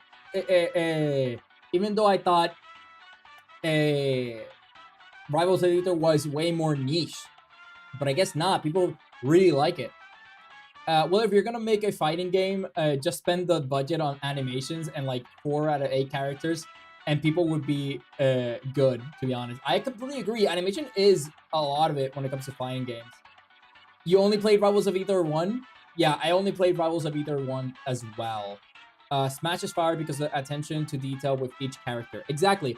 I haven't played the second one, but I have played the first one, and I really liked the first one. It compared to Multiversus, the first one didn't feel clunky at all, right? Like I remember playing that one. It definitely felt like what is it? It definitely felt like, what am I trying to say? Like Smash 64, the one that people go very competitive on. That's what it gives me, if you ask me. And I think that's really good. I think they did really good on emulating the success of Smash. If I put Rivals of Aether 1 side by side, wow, Rivals of Aether 1, although right now performing worse than Rivals of Aether 2, which is, to be expected. It's the sequel. People should shift over to the new game. This is perfectly fine. It's good that we're seeing that. Rivals of Aether 1 had a maximum of, Smash 64. So Rival of Aether 1 had a peak of 52 gems, right? And roughly in March of 2024. And it saw that for a bit. I don't know if there was a tournament or something, but it saw a pretty big spike on last year, Rivals of Aether 1. And now, if we compare it to Rivals of Aether 2, we can see they're kind of on par. It seems like not everybody shifted to Rivals of Aether 2. Some people still like playing Rivals of Aether 1. But in recent months, on the other hand, Rivals of Aether 2 is doing better than Rivals of Aether 1, but not by a huge margin, right? Once again, this game is a niche, so I'm not surprised that it'll be a little bit lower. And if you're dividing your player base with 2 different games, because some people prefer the OG compared to the new version, then yeah, you're gonna see that. But Rivals of Aether 2 currently has roughly 2.2 gems, while Rivals of Aether 1 has roughly 0.6 gems. So still pretty good increase. I would love to see more success for Rivals of Aether, more love. There should be more Rivals of Aether love. It's so nice. I enjoyed playing it so much. I used to main the what was it? The Weasel. The Weasel one. I forgot their names, but the Weasel character. If it wasn't the Weasel character, I think I used to play more the Orca as well. Those were my favorite ones. But yeah. Is there any other fighting game I might be missing? We have Soul Calibur, Tekken, Dragon Ball Z Fighters, Street Fighter 6, Fatal Fury, Guilty Gear Strive, Multiverses, Rivals of Aether 2, Rivals of Aether 1. I wonder if there's any other fighting game. Let me look it up real quick. I can probably find maybe another one that I may be missing. Let's see. Popular fighting games.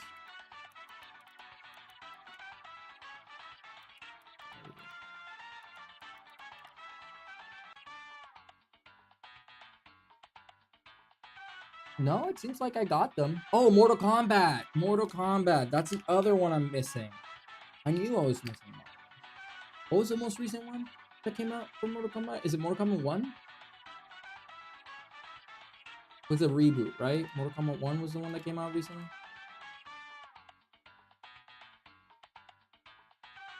Where are you? 11? Is this one? 2019? No. Is it that old? Wasn't there another Mortal Kombat that came out recently? Kombat. Game. Oh, so it was Mortal Kombat 11. Okay. So Mortal Kombat 11 was the most recent one. And that means if I go ahead and look at, if I add it, Mortal Kombat 11. Mortal Kombat 11. Let's add you to the mix. Wow, Mortal Kombat 11 is doing even worse than all of them? How bad are you doing? Okay, wait, no. I reacted too quickly. Let's do this. Right. Let's see recent performance. So Mortal Kombat is yellow. So Mortal Kombat is doing better than the other ones we mentioned, like Rivals of Aether 1, 2, Multiverses, Soul Calibur and Fatal Fury. But with that said, it doesn't even come close to actually it's not that far from Guilty Gear. It's doing better than Dragon Ball Z too. Dragon Ball Z Fighters. Rivals of Aether 2 is also doing better than Fighter Z.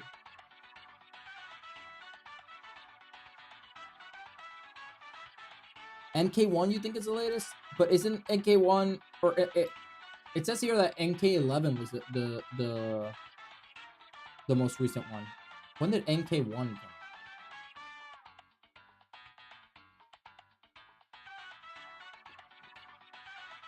When okay, 2019 is Mortal Kombat 11. What about Mortal Kombat 1?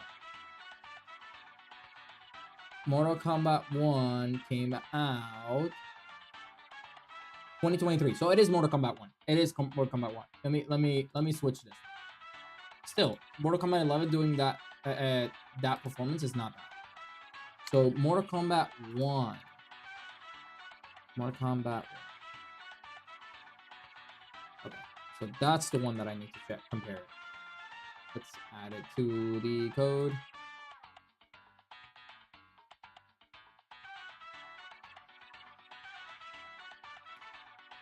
Okay, there we go. There we go. Should be there. And Mortal Kombat, where are you? take out Street Fighter. We all know that's the best one. Let's take out Rivals of Keeper 1. Let's take out Tekken. Okay. So, Mortal Kombat 1, it had a peak of almost 20 gems. So it had a peak of 19.7 gems. And it saw a pretty good standing on the beginning of this year. Maybe there was like a tournament or something and people were watching it. But at the beginning of this year, it seemed like it was doing pretty well. And then it seems like most, if you don't consider Street Fighter or Tekken, most of the fighting game niche seems to get. I wasn't showing on screen. Most of the fighting game niche seems to get the very similar, I guess, values overall. So it seems like for the fighting game genre, it seems like the average is roughly 1 to 2 to 10 gems on average for overall fighting game genre. We do see sometimes one performing higher than the other. Recently, recently, Guilty Gear Strive has performed better than all of them, but next to Guilty Gear Strive, after Guilty Gear Strive, it's Mortal Kombat 1. And after Mortal Kombat 1, it's Mortal Kombat 11, funnily enough, so that still has a pretty good following. And then after Mortal Kombat 11, it would be Rivals of Aether 2. Then it's would I consider Fatal Fury? No. I think it's then Fighters, then Fatal Fury, then Soul Calibur, and finally the last one is, I guess the worst performing one is Multiverses. Multiverses seems like it has died off a lot because it's the least performing one. Super interesting though to have them all lined up one after the other, and we can see this comparison. Like, if you at some point, Mortal Kombat 1 was doing as good, it had as much engagement as Tekken 8, but it wasn't able to maintain that momentum, and instead it went down. But Tekken 8 was able to maintain its community and maintain the momentum. But yeah, this is super interesting, especially this segment right here. That segment right here. I love to see that. So now we know that for fighting games, if a fighting game is performing higher than 10 gems, then it's doing really well. But if you, for that niche, right? Otherwise, it's performing as expected within that niche genre. And if we look, if you're performing less than 1 gem, if your performance is less than 1 gem, then you're kind of trailing off. MK's characters are iconic to newer generations. They are. I used to play Mortal Kombat when I probably shouldn't have when I was younger. I loved playing Baraka. That's the one I used to play. And then Mortal Kombat 10 had come out, and when 10 came out, I played it a good bit. Oh, you know which one I'm missing? I'm missing one more. Let's see if I have it. Injustice. Is it Injustice 2 or yeah? Yeah, Injustice 2. Injustice 2. There it is. That was the other one I was missing.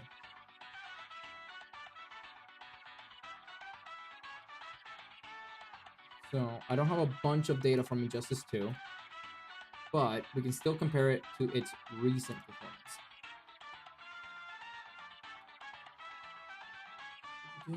All right. So if we look at Injustice 2, once again, take out Street Fighter, take out Tekken.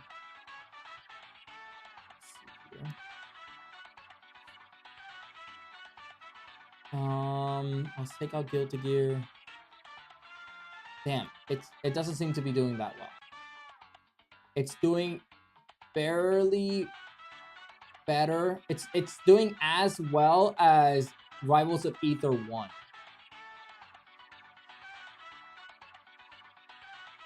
And Soul Calibur. They're pretty much performing the same. Let me zoom in even more. Yeah, like it's recently Injustice 2, which makes sense. Injustice 2 has been out for a while now. And it hasn't gotten any updates. So sadly though, MK I think doesn't try like they should have had another MK DC crossover game with other DC or Warner Brother characters. I can see what you mean, but they have done a lot of crossovers in general. Didn't they have... Wait, did MK1 not have any crossovers? I thought it had one, crossovers. Who did it have? Because I remember... I might be confusing it with 11, but I know, like, one of them had Rambo and had all these other characters. But maybe I'm confusing it with... See, no, but MK1 has, like, Omni-Man. It has it has Omni-Man, and it has... What was this guy? I forgot the name of the guy from The Boys.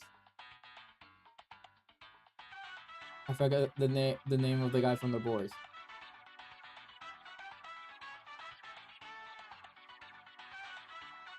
I'm trying to see if I find the name for it.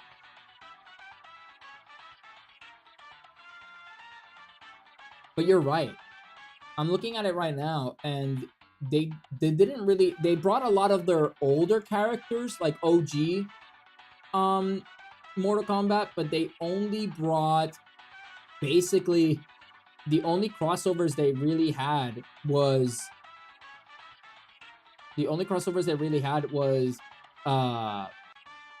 Omni-Man... DLC. Let's see. It seems like the only crossovers they had were Omni-Man and... I keep forgetting who this guy is. Omni-Man, Peacemaker. Oh, they had Peacemaker? Okay. Homelander. There we go. Homelander, Peacemaker, and Omni-Man. I guess it was way more limited comparative to, like, other MK games, which had way more collaborations. But it was a return to form, so I'm not surprised either, because they were trying to bring back a lot of loved characters from the MK. So definitely, I understand though, but it does have a lot of iconic ones. You know, they did bring back Kenshi. Kenshi is how they're called. Kenshi? Is it Kenshi? Forgot their name. Yeah, Kenshi, which had died in the OG stuff. They brought back Rain. There's a couple of characters that had died in the original story, and then they brought them back, which is pretty nice. It's nice to see that. But I see what you mean. Like, they had barely any collabs. Tell me, do you think a 15-year-old knows who Omni-Man versus who the Flash is? You know what? Touche. You're not wrong. It was definitely catering for older audiences. But at the same time, does a 15-year-old know who Rambo is? Rambo did really well. Omni-Man is cool, and She and Rambo is cool. But bro, the Flash is hype. I agree. Batman is hype. I agree. Fucking Roadrunner, bro. Item would be wild. Roadrunner? Do you think that they'd be able to bring that? I don't think it will work in Mortal Kombat. It's too realistic. I feel like Roadrunner is too realistic. But I understand what you mean though. They didn't have, I guess what you're saying, their collaborations weren't... They were recognizable characters for adults, but not for younger audiences. But a 15-year-old, I don't know. I feel like a 15-year-old would know who Omni-Man is because of the memes, right? Like, think, Mark, think. Like, isn't Invisible really popular? Isn't it mainstream enough for you to be able to actually just, you know, get sales? I understand Homelander. Homelander definitely, like, The Boys is a mature show. All people have lives. We have jobs. We have computer programs to program and meals to cook. We do. We do. If you cater for an older audience, we can't play as much as we would like. Which is also the case for like a lot of these fighting games, I would say. Like the target demographic for fighting games are young adults, basically people who are in university, who have part-time jobs and all that kind of stuff, so they can't really put as much time in, and then maybe high schoolers. That's how I feel like you know, if you look at those type of fighting games, I think that's the demographic. And then obviously you have Multiverses, which caters to all audiences, and then you have Super Smash Bros, which also caters to all audiences. We can buy the game, but can we play it? We can exactly. We can buy DLC, but can we play it for long term? Versus the kid who has no life who can ask dad for DLC and skins. Yeah, you're completely right. The problem is if you have a younger it's not necessarily a problem. Your game is still alive. You're just not going to see as good of a performance as a game that caters to like kids that can play. I mean, look at Roblox. That people are always in Roblox. Look at Fortnite. People are always in Fortnite. Those never die. Those never die. But that's interesting. Would it be? That's an interesting train of thought, though. Would a mature game for adults still be considered proper? Like still be considered a reliable or like a good business, maybe like good choice, right? Profitable choice for companies to make nowadays? Or would it just be better to just go better if you just show everything? Yeah, your chat shows the truth. I'm telling you. It's that's what we're getting. That's the performance so far. And that's why I this is why I created this algorithm. Like, we can love our individual franchises all we want. Like right now, a lot of people use video game ratings, like reviews, ratings, and all that kind of stuff to determine whether a game is worth them playing and investing their time in. But I feel like this is better to gauge whether, if you want to engage with a community and you know that a game is alive and well and you're going to be able to engage with people, you're going to be able to find content about it online and all that kind of stuff. This metric really helps be able to find that, right? Because right now, if you want to know what's the most popular Street Fighter game, there you go. I think games like Baldur's Gate 3 is very much for adults. You're right, it is very much for adults, and it was very profitable, but that is a smaller, I don't know if I would consider them indie developers, but they were a smaller development team, and that game was like years and years in the making, right? So although the Baldur's Gate was very successful, how much profit did they actually get? Let me see. Let's search for, what was I looking for? Let's search for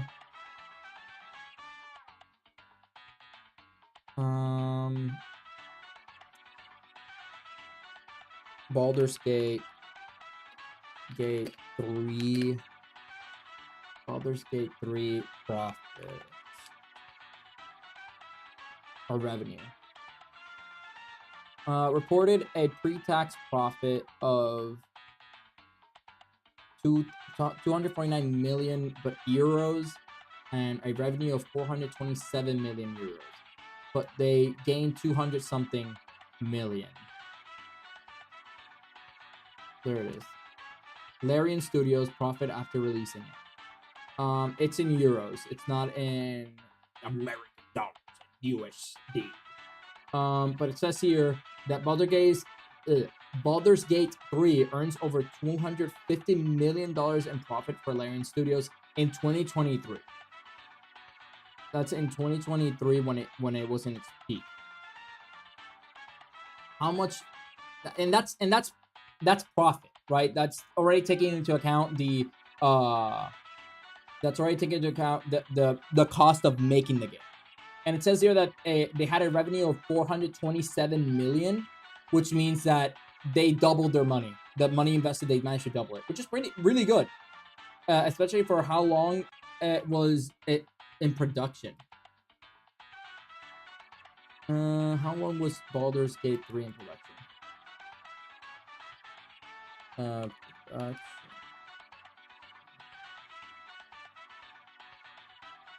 6 years. It was 6 years in production. So 200 something million dollars for 6 years of developers working on it, and then they get a profit of 200 something million dollars. Really good. But that's not the profit that they made some money. Yep, they did. They made a good amount of money. But it's not enough money for bigger companies, right? Like Call of Duty, since it caters to all audiences, even though it's technically a mature game, or is it a teen game now? Regardless, Call of Duty has like billions of dollars in profit every year. Call of Duty profit.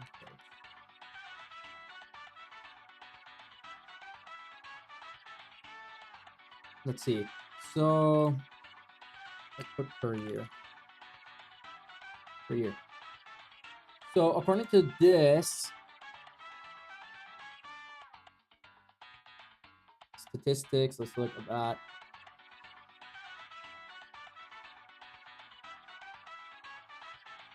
I could go more into details. Let's go this one. Lifetime sales. So this is in billions. So Call of Duty in 2022, which is the one I'm looking at right now, made $22 billion in sales. That's not profit. That's just in sales. And if we take a look, wait, it was, yeah, $30 billion. Go ahead. Do another race. Hope you win. Okay. And then if we look at 2025, like, well, 2024, last year.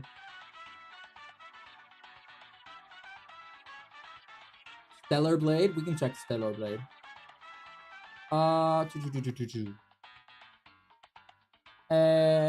2022 on 2024,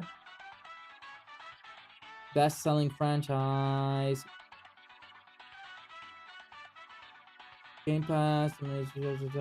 Okay, but how much did they make?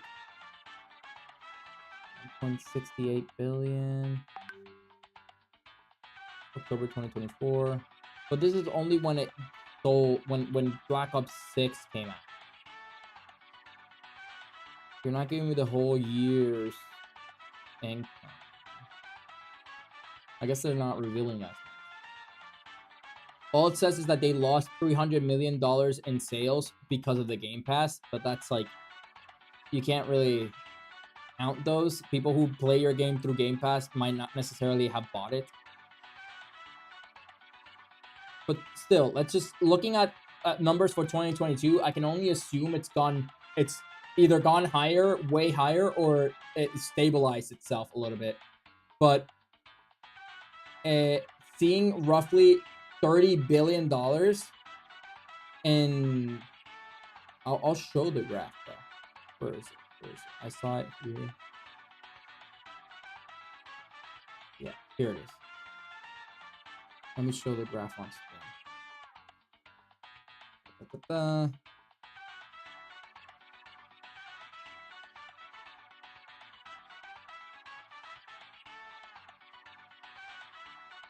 All right. So this is the graph I'm looking at right now. It's in lifetime sales in billions in the US dollars, and it's gone up. And just in 2022, oh, it's lifetime, not per year. Okay, that makes a little bit more sense. Series unit sales. So it gets, I guess it gets like $1 billion per year. I would say is the correct estimate here. Because I saw it earlier that it 5.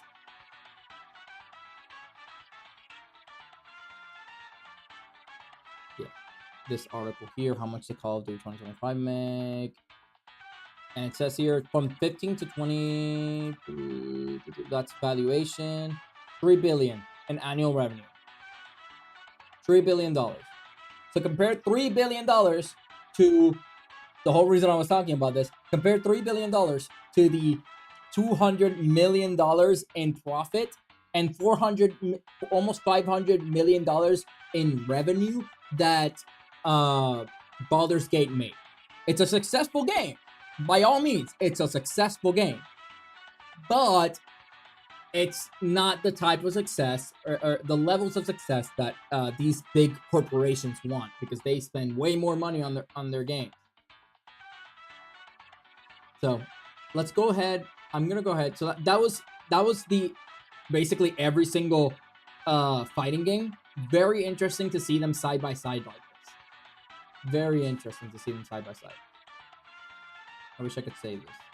So I'm gonna go ahead and just do copy these. There we go. Copy these and just kind of have them in the comments somewhere, because I want to make a video in the future about this. But let's go ahead. Let's see if I have Stellar Blade.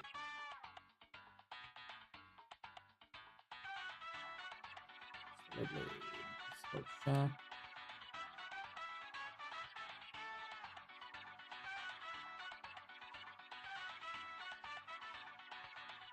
By the way, I'll just do friendly reminder that I did create a website for this. It's called thegamingmarketplace.com. You can check out the website if you want to check out the scores for any particular game yourself. You can check it out there.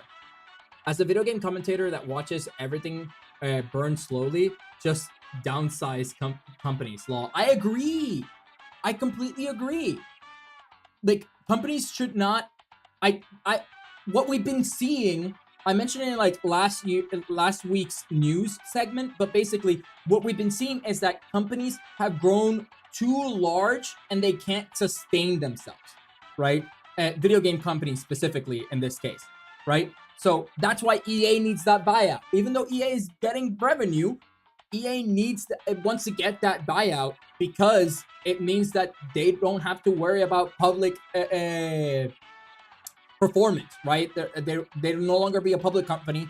They don't have to worry about public performance. So that they are doing that, but they need to get the $22 billion debt, which means layoffs. And then Microsoft is also struggling to not make profit, because they do make profit. It's been proven already that they make profit, but they want to get even more profit.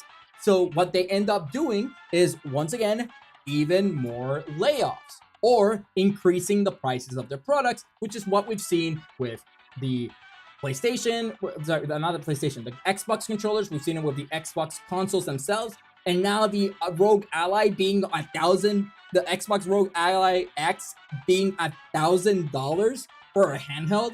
Like, they're becoming way too expensive. that they're starting to lose value. And I'm not even mention the Game Pass price increase, right? So they're growing too much. Like, just cut down, enjoy your profits, cut down on the things. People will still enjoy your products. At the same time, I also understand that means even more layoffs, and that sucks for the industry. I completely agree. I don't want anybody to be laid off. But if you're gonna be making rubbish games, right, just for profits, then I feel like that programmer, that person would be better off in another company, maybe more indie company that could make a better game and get bigger profits. You know, I mean, you look at Cloverpit, look at Megabunk, both millions of dollars of success for only one or two developers, right? Those developers are millionaires. They don't have to worry about money for the foreseeable future, and they can just keep making games. So, once again, let's see if I have Stellar Blade. I don't seem to have it unless I'm writing it.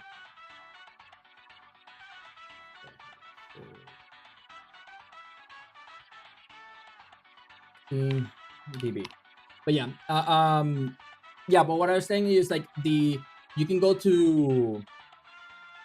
I'll show it on screen. You can go to the gamingmarketplace.com. So this is a website that I created myself, and I keep updating it whenever I can. But I put in here, I put all the gaming stocks. Like, I call them game stocks because it's just like any, I guess, any stock in the market. You track time, and you track the stock over time according to how much money people invest in that company. In this case, I track the performance of a game over time depending on how much time people invest in that game, right? So I call them game stocks, and I try to make that little comparison. But you can go to the website, thegamingmarketplace.com, and you can see the top games here, and you can see some games for yourself if you're curious. I also have an indie only list here, and you can check those out as well if you're ever curious of any particular game. There's no ads right now. There's no like subscription or anything like that. It's just the website. It's up and running. So, and I'm always trying to improve it. But yeah, so if you're interested in, if you find the concept interesting, and you like the idea of gems and everything, go ahead and check it out. You can check out the values for yourselves. If not, in the YouTube channel, I do make reviews using that metric. So you can definitely also go to the Gaming Marketplace on YouTube, and you'll find some video game reviews I've made, specifically looking at games that came out and their recent performance, and why they might have either done really well or why they might have flopped after a month of release. So definitely consider looking that out. And let's go SteamDB. A lot of people are actually made at Xbox. A lot of people are actually made at the Xbox Rogue Ally X and the Pokemon Company, etc. To be honest, I'm fine with it. All I see is it all has nothing ever changes. Yeah. You're not wrong. Things they never change, but they could, right? With the right mindset or the right initiative, they could change for the better, and we should always strive to get better. I'll pitch your website to CIL and Smash. Oh, okay. A lot of people are actually mad at Xbox Rogue Ally X and the Pokemon Company, etc. I agree. To be honest, I'm fine with it. Yeah, okay, I see. I understand now. And I think some of that is warranted, right? How mad they are, because the reality is that these people, or like these companies, like Pokemon, for example, the fact that they've been doing their patents and they're patenting stuff that should not be patented by them, right? Those is literally just there to purely just to like make sure other people don't get one over them, and so like they can stay, maintain their position in popularity and their IP. And it kills innovation, right? And I'm one that believes that innovation should be, encouraged. It should we should be able to push people to do more and innovate more, and making laws that or not laws, making patents that actively kills innovation, sometimes not to use them yourself just because you don't want somebody to make something better, is, I think, mal-hearted. Like it's I feel like if we work together to share some of our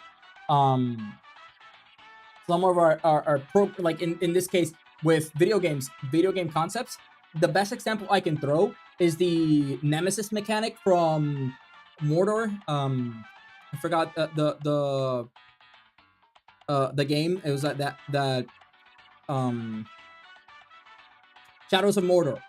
Shadows of Mordor. The Nemesis mechanic is a super interesting and super good mechanic, but then that mechanic got patented, and nobody can make a game with that mechanic, even if it's a little bit different, and which would cause a lot of innovation in the way AI and like CPU characters and the way we interact with NPCs in video games. But they didn't want it because they want to be the only ones that can do that type of game, so that when they do decide to implement it in the future, then that mechanic will get a lot of action, and then that'll maybe be enough to get the sales that they want, and it's all marketing, right? But it's like, okay, sure, like, I understand where you're coming from as a business. I understand how you could take advantage of it, and you did create it. You have the right to do whatever you want with it. I just feel like if you had left it open, we would have seen more innovative ways of implementing that Nemesis mechanic, and that would have been very good for the industry as a whole. It's just that companies have stopped making games because they like making games. They started doing it because of profit. That's why we see more microtransactions every year. What was I looking for? I was looking for step.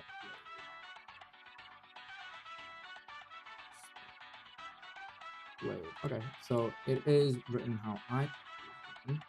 So that means I might just not have it in my list. I'm gonna have to probably add it.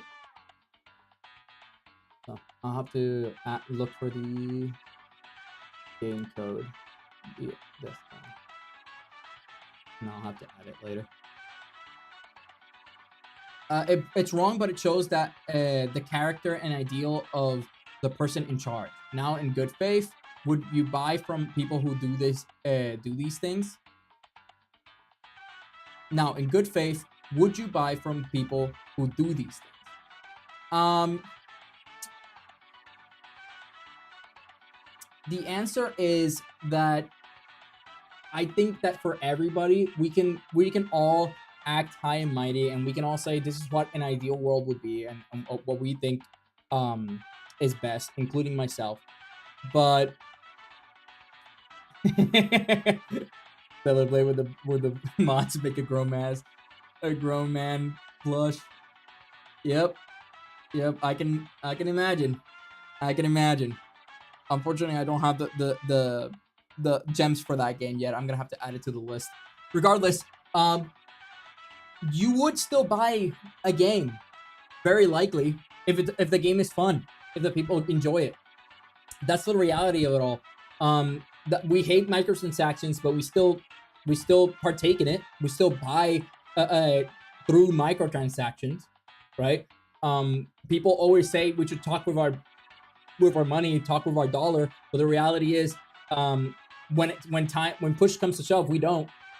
We have a bunch of companies that like, I don't know, McDonald's or Burger King or Wendy's, that, or Starbucks is the best example in this case because of some controversy that Starbucks had.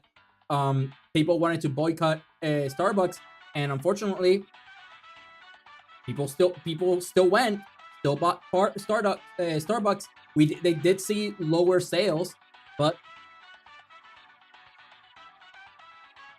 your conclusion is why I feel the way I do. I just shrug. Yeah, I get it. I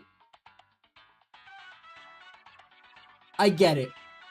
I've learned as an individual to try to stand by my ground and try to speak with my money, right?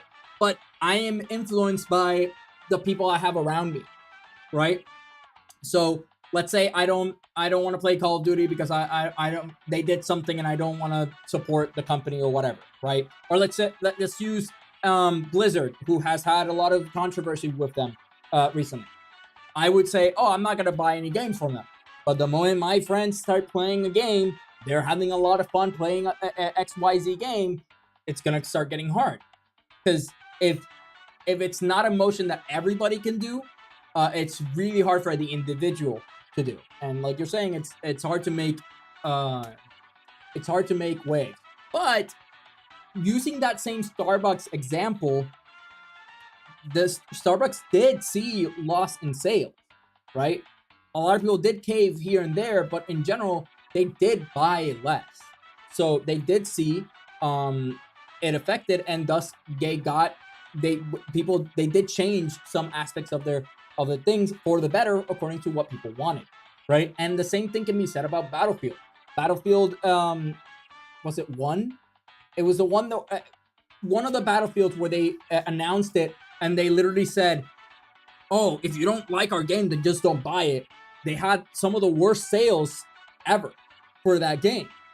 And what did they do? They decided, let's go ahead and actually buy this. Let's actually listen to what the fans want. And now we have Battlefield 6, which apparently everybody loves, and it's a return to form. I never minded in-game purchases, but the execution in games and the services that are offered are subpar. If you're gonna sell me something, then make me go, yes, daddy, not dang. I agree. I'm not against microtransactions because, I am in a certain degree. I'm against predatory microtransactions, right? But there are a lot, like we used to buy DLCs back in the day. DLCs are considered microtransactions, right? Like, and well, are they considered microtransactions? They're not micro. They're just transactions, right? But my point is, like, we used to pay for DLCs. We used to pay for bundles, practically, that would get what we wanted, because we felt that there was a good value for what we were paying, right? And then there are some skins, right? There are some skins in video games where I am like, yes, I want that. That skin looks amazing. Give me that. I'm gonna give you money for that. But then you have something like Overwatch, where Overwatch had their skins $20 for one skin, one legendary skin, and some of them were good, but it's like, I'm not gonna fork up $20. $20 for that skin? Ooh, you start thinking it. You start mulling it over, you just might not buy it because it was way too expensive. Or you have something like what happened with Master Chief, no, sorry, not the Master Chief Collection. What happened with Halo Infinite and the multiplayer of Halo Infinite. Halo Infinite multiplayer, I really like. I loved playing Infinite, but the once the microtransactions like hell that was progression in that game or customization in that game was what killed it for me. I lost any motivation to play because I couldn't really unlock what I wanted because everything was behind a paywall. And even color, the fact that they even made colors to be like something microtransaction where you have to pay to use a different hue of color was just crazy for me. Map packs in Call of Duty went crazy in 360 days. We got crazy maps and good skins. I completely agree. I loved whenever Call of Duty, especially zombies, I was a big zombies head. And I would love whenever Call of Duty would be like Call of Duty Ascension. And then when we get the Ascension map, we would get the different DLCs. I would get the multiplayer DLCs just because I wanted the zombies section but I would always be so happy that I got the other stuff. Halo Infinite, you mean the rainbow skin game with cat ears and flags? Yes.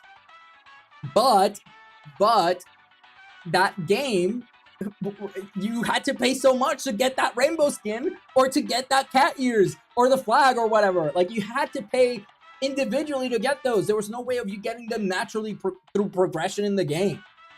And it was so it was so bogged down where you had no way of self-expression, and a lot of the multiplayer for, but there is more like actual stuff that they add into Halo Infinite, way for you to get stuff without having to pay for everything.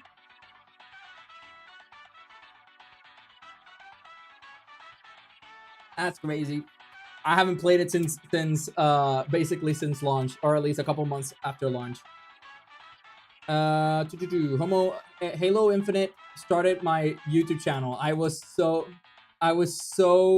mad, Lamau. Dude, I get you. But I really enjoyed playing the competitive, like Halo Infinite competitive. Like, it was a lot of fun. But then you, once again, you like, what do you have to work towards except playing competitive at that point? Except seeing your rank go up. And Halo Infinite is not like, I guess, Halo Infinite is not like Marvel Rivals, where the competitive aspect of it is everything, and the cosmetic aspect of it is literally just that, cosmetic, right? And you just want to look good, and your characters can look completely different. In Halo, although you do have kind of that aspect, that wasn't the main goal of Halo. There was casual play. When you have casual play, you need casual customization. Is Halo Infinite good now? That's a good question. That random just went, answered, but there is now, and then left us in the dust.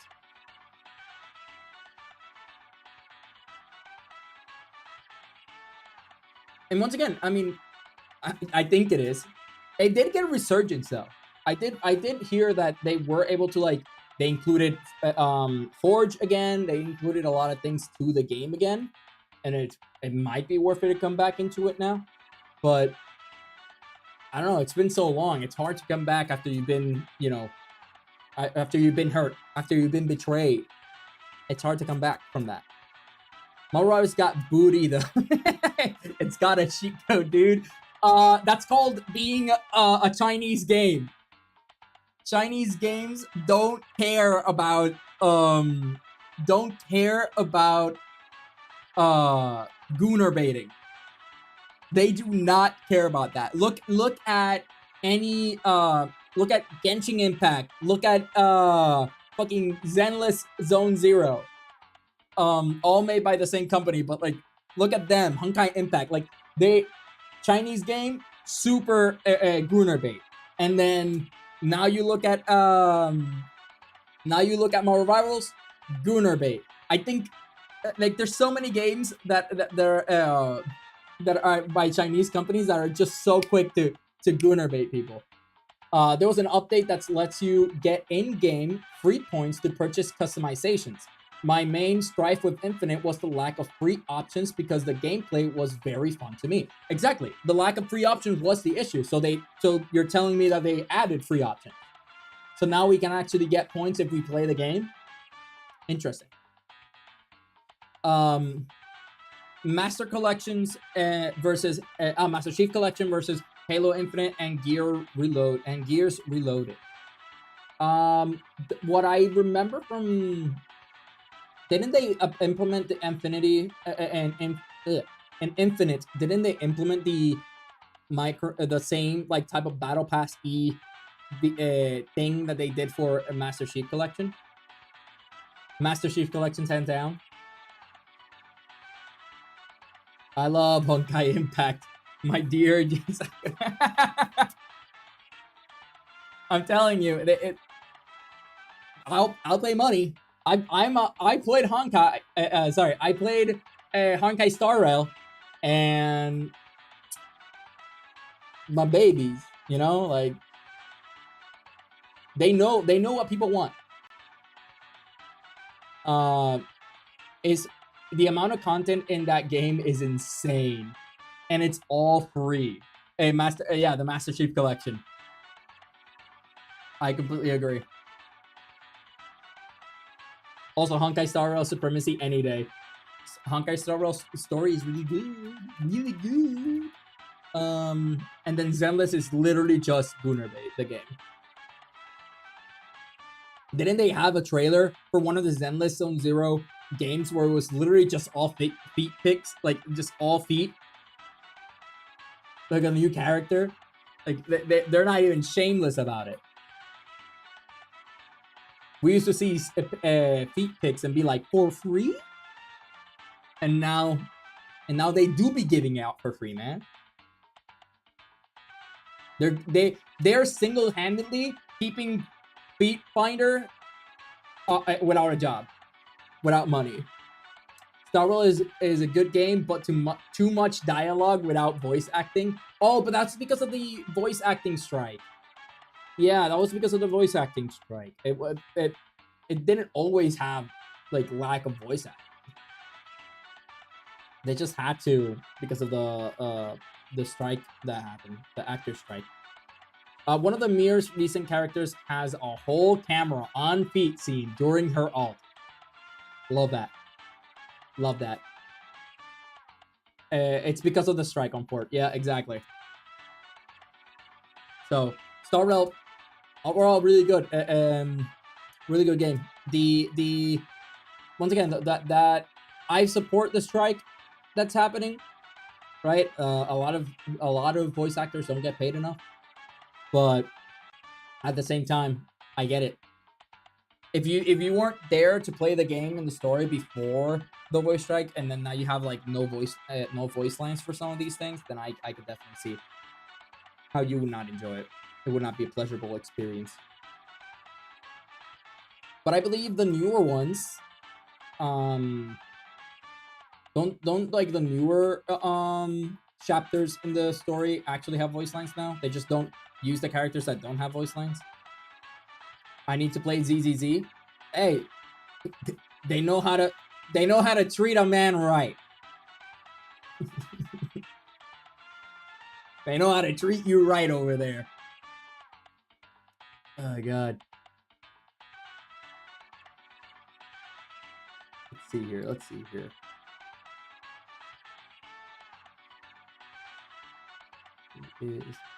I remember earlier we had made a comment where we went on this little side rant. Gooning aside, the gameplay is pretty fun. Yeah, no, I agree. The slasher is it considered hack and slash? It's hack and slash, right? It's hack and slash gameplay loop. Didn't they remove the whole TV aspect of it as well? Now it's just hack and slash.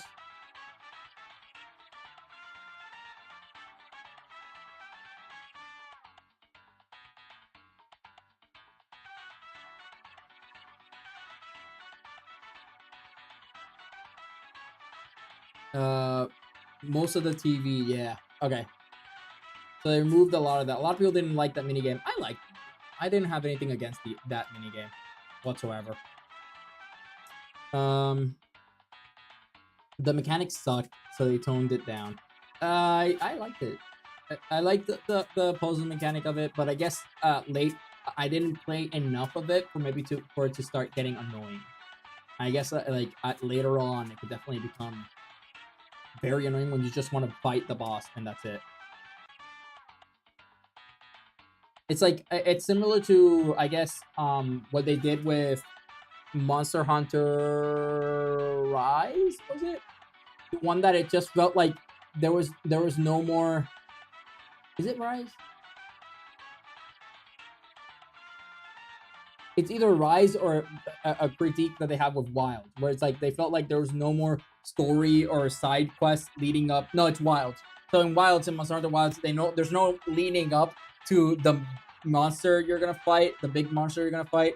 It's just here's big monster, now kill this big monster, now kill this other big monster, now kill this other big monster, and that's just how the story progressed. Because people didn't like that in Worlds you had quests in between getting it, like doing other stuff that wasn't killing monsters. People didn't like that, so then they just made it so that all quest is here's monster, kill it, slay, slay girl, kill this one. So yeah, I can definitely that's probably a similar mindset for them too.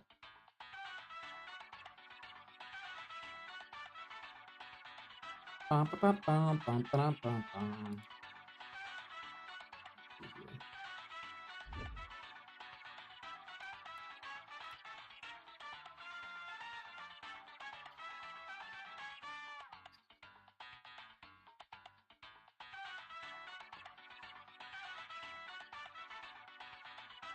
Okay, so it was wild. Yeah. Okay, so I was right. It was fine when you were only doing one per mission, but there were some that had like 3-part missions, and between the fighting gameplay, those TVs were were showing up, so it got real tedious real fast. Ah, gotcha. So I just didn't get far enough for that. I just didn't get far enough for it. All right, that makes sense. That tracks. So we got I'm gonna go ahead and is there any other game you guys want to see? By the way, random, I don't know if you're looking at this right now, but this that you're seeing is every single fighting game, and I know you like fighting games. So the most popular fighting game is Street Fighter 6. The second most popular is Tekken, but Street Fighter 6 is like the most popular by a mile. I decompressed Wild's files to make the texture streaming nearly not real. My game file size was 240 gigs with a few mods. Lol, Jesus, it's a big ass file. Streaming nearly not real. Damn. Okay, but wasn't. I mean, Wild says it's currently in the shopping block. They've been having a lot of like backlash because of Wild's crashing and everything. So that is actually insane. I agree. All right. So random. We have Tekken is second. Street Fighter is way higher, but if we take out those outliers, right? If we take out those outliers and we just look at these guys, so let's auto scale. The best performing out of all these guys right now, we can look at where was it? It was like this segment here. You can kind of see them all performing very similarly. And Fighters is actually like fourth compared to Mortal Kombat 11, compared to Mortal Kombat 1, compared to Guilty Gear Strive, right? But it's doing better than Dragon Ball Fighters is doing better than Rivals of Aether 1 and 2, better than Soul Calibur, better than Multiverses, and better than Fatal Fury. And Injustice 2. Most games, by the way, are 150 to 300 gigs uncompressed. Like AAA games. Damn. I don't uncompress them. What is there like a benefit by uncompressing them? Like is it like just to make the shaders work better? Like are you min-maxing here, bro? You min-maxing games by uncompressing them? But yeah, this is the performance for fighting games. I find it really interesting that this is the trend for most fighting games if you take out Street Fighter and Tekken, which is, you know, Tekken is not super far behind. But yeah. But is there any other game we would like to see? Any final games you would like to see me run before anything? Like AAA. Any last games you would like me to verify before we are done with today's stream? We're about to push to 3 hours. So any other game you would like me to check?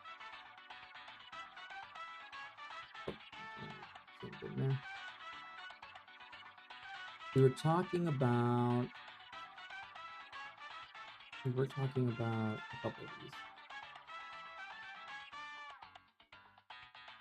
You can check Halo Infinite, but Halo Infinite will probably not have super good performance. Yeah. Alright, so let's go ahead and copy that.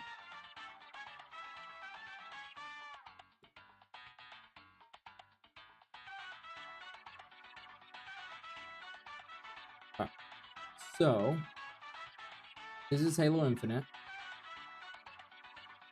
Oh, I gotta close this screen so you guys can actually see it. So this is Halo Infinite. Yes, the texture loads in faster, no crashing. You can run open world games on something like an RTX 3060 and locked at 60 or 80 FPS, 140, 40p, 440p, and 180p with no slowdowns. Damn, I didn't know a min-max performance like that. I'm gonna have to start telling some people to do that so they can actually run some games. Is that how you were able to run is that how you were able to run Wilds?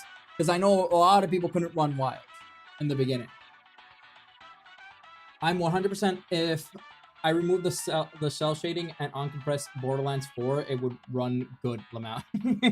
it is optimization. Optimization is always the issue with with recent games now. Specifically with recent it's a problem with recent Ubisoft 5. No, not Ubisoft.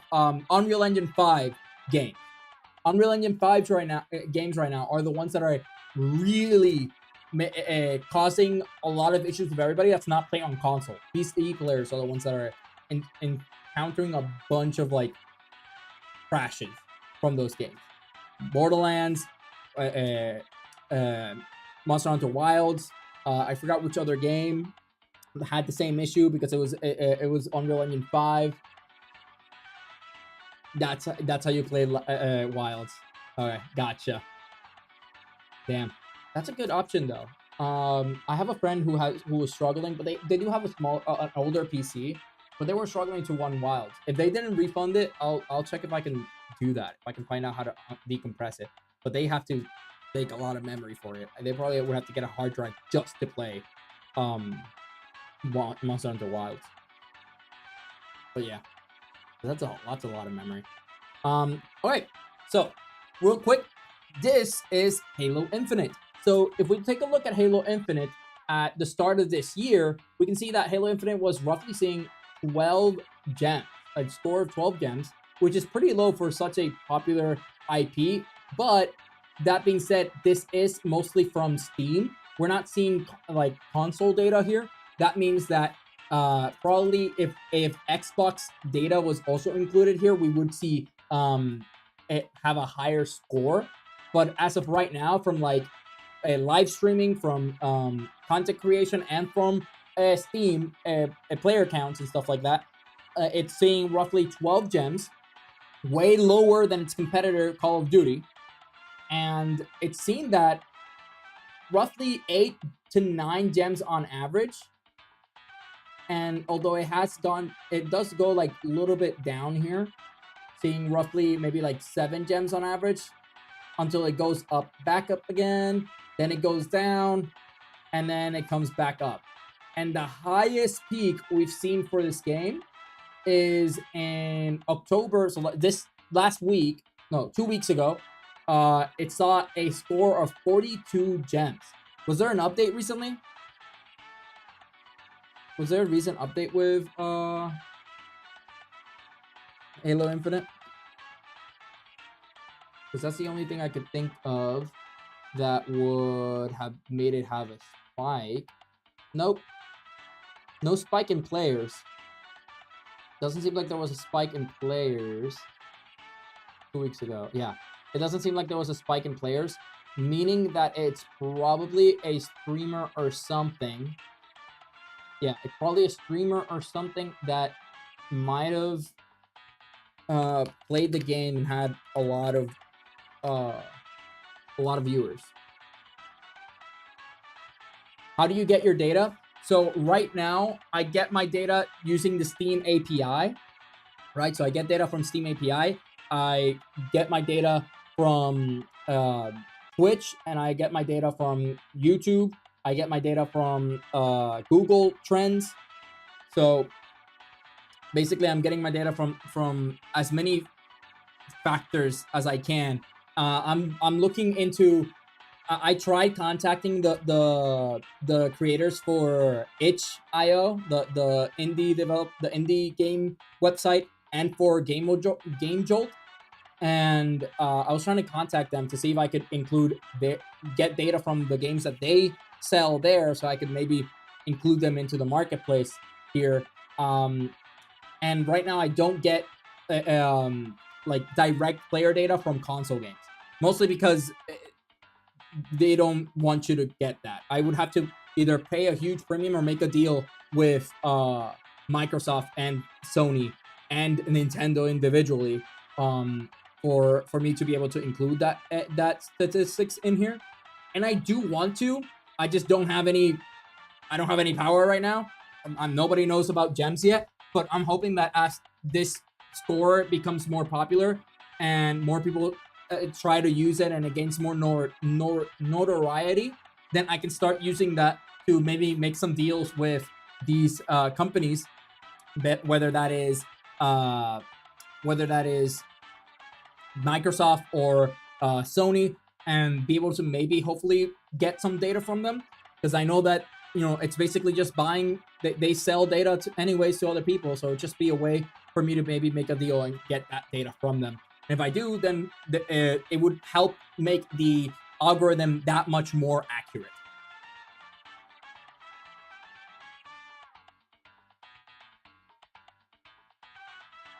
Okay. So we're looking at, for now, let's go ahead and take a look at Halo Infinite here.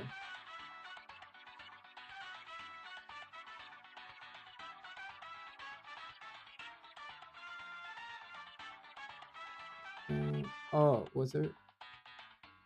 All Infinite, my bad. Halo Infinite. There you go. Let's see here. Was there any big spike? There we go. This is probably it. That spike we're seeing is probably this. Right here when there was a streamer who got a good amount of views playing the game. So that's a spike we're seeing right there. Right here. This spike is from this. So streamers started playing it. They saw a spike in views. They saw a spike in let's see, is there more channels doing content about it too? Where was I looking at? Here.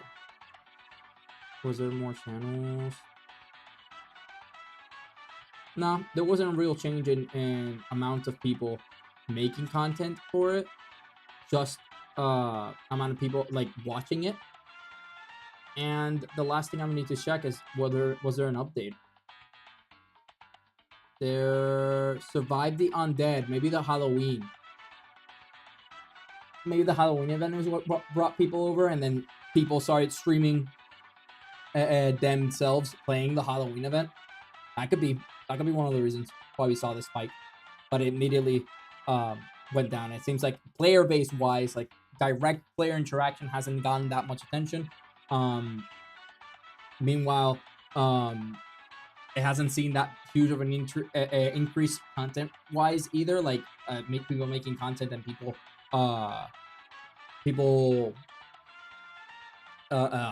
playing it live and viewing it. So that's why we're seeing what we're seeing. But overall, I would say that on average, the Halo Infinite sees roughly 10 gems. Only that it has gone down recently. No, it still sees some spikes here and there. So on average, it's like 10 gems. But its most recent value was 6.6 gems. So that's Halo Infinite for you. But yeah. But overall, that's kind of how that works. And yeah. That's the update for today for the news for both what happened in the video game industry and also what reviewing some of these games. I always love getting your suggestions. I always try to improve this data. I played so much Infinite when Hayabusa was brought back. Oh, did it get brought back? I remember didn't you get it? Or were you trying to get it? I could have sworn you got it. Could have sworn you got Hayabusa when it originally came out. But maybe I'm wrong. Maybe you didn't put money on it back then. But yeah. Yeah, I got it. Yep. I knew it. With that said, I think I'm gonna wrap it up for today. That's gonna be it for today. Thank you so much, Random, and thank you so much, Elegant Ego, for joining in, for hanging out with me and talking. It's always a great time. I hope you learned some interesting stuff about the gaming industry, and also I hope you enjoyed the concept of gems and the potential value that they could provide. So yeah, thank you for spending time with me, and remember to follow if you want to see more. I do play video games. Like, I invest my time playing video games during the week, but on Thursdays at 7 p.m. Eastern time, every Thursday I try to do a news recap, and I try to review some games using the metric. So if you're interested on those, follow me so that you know when I come live next time.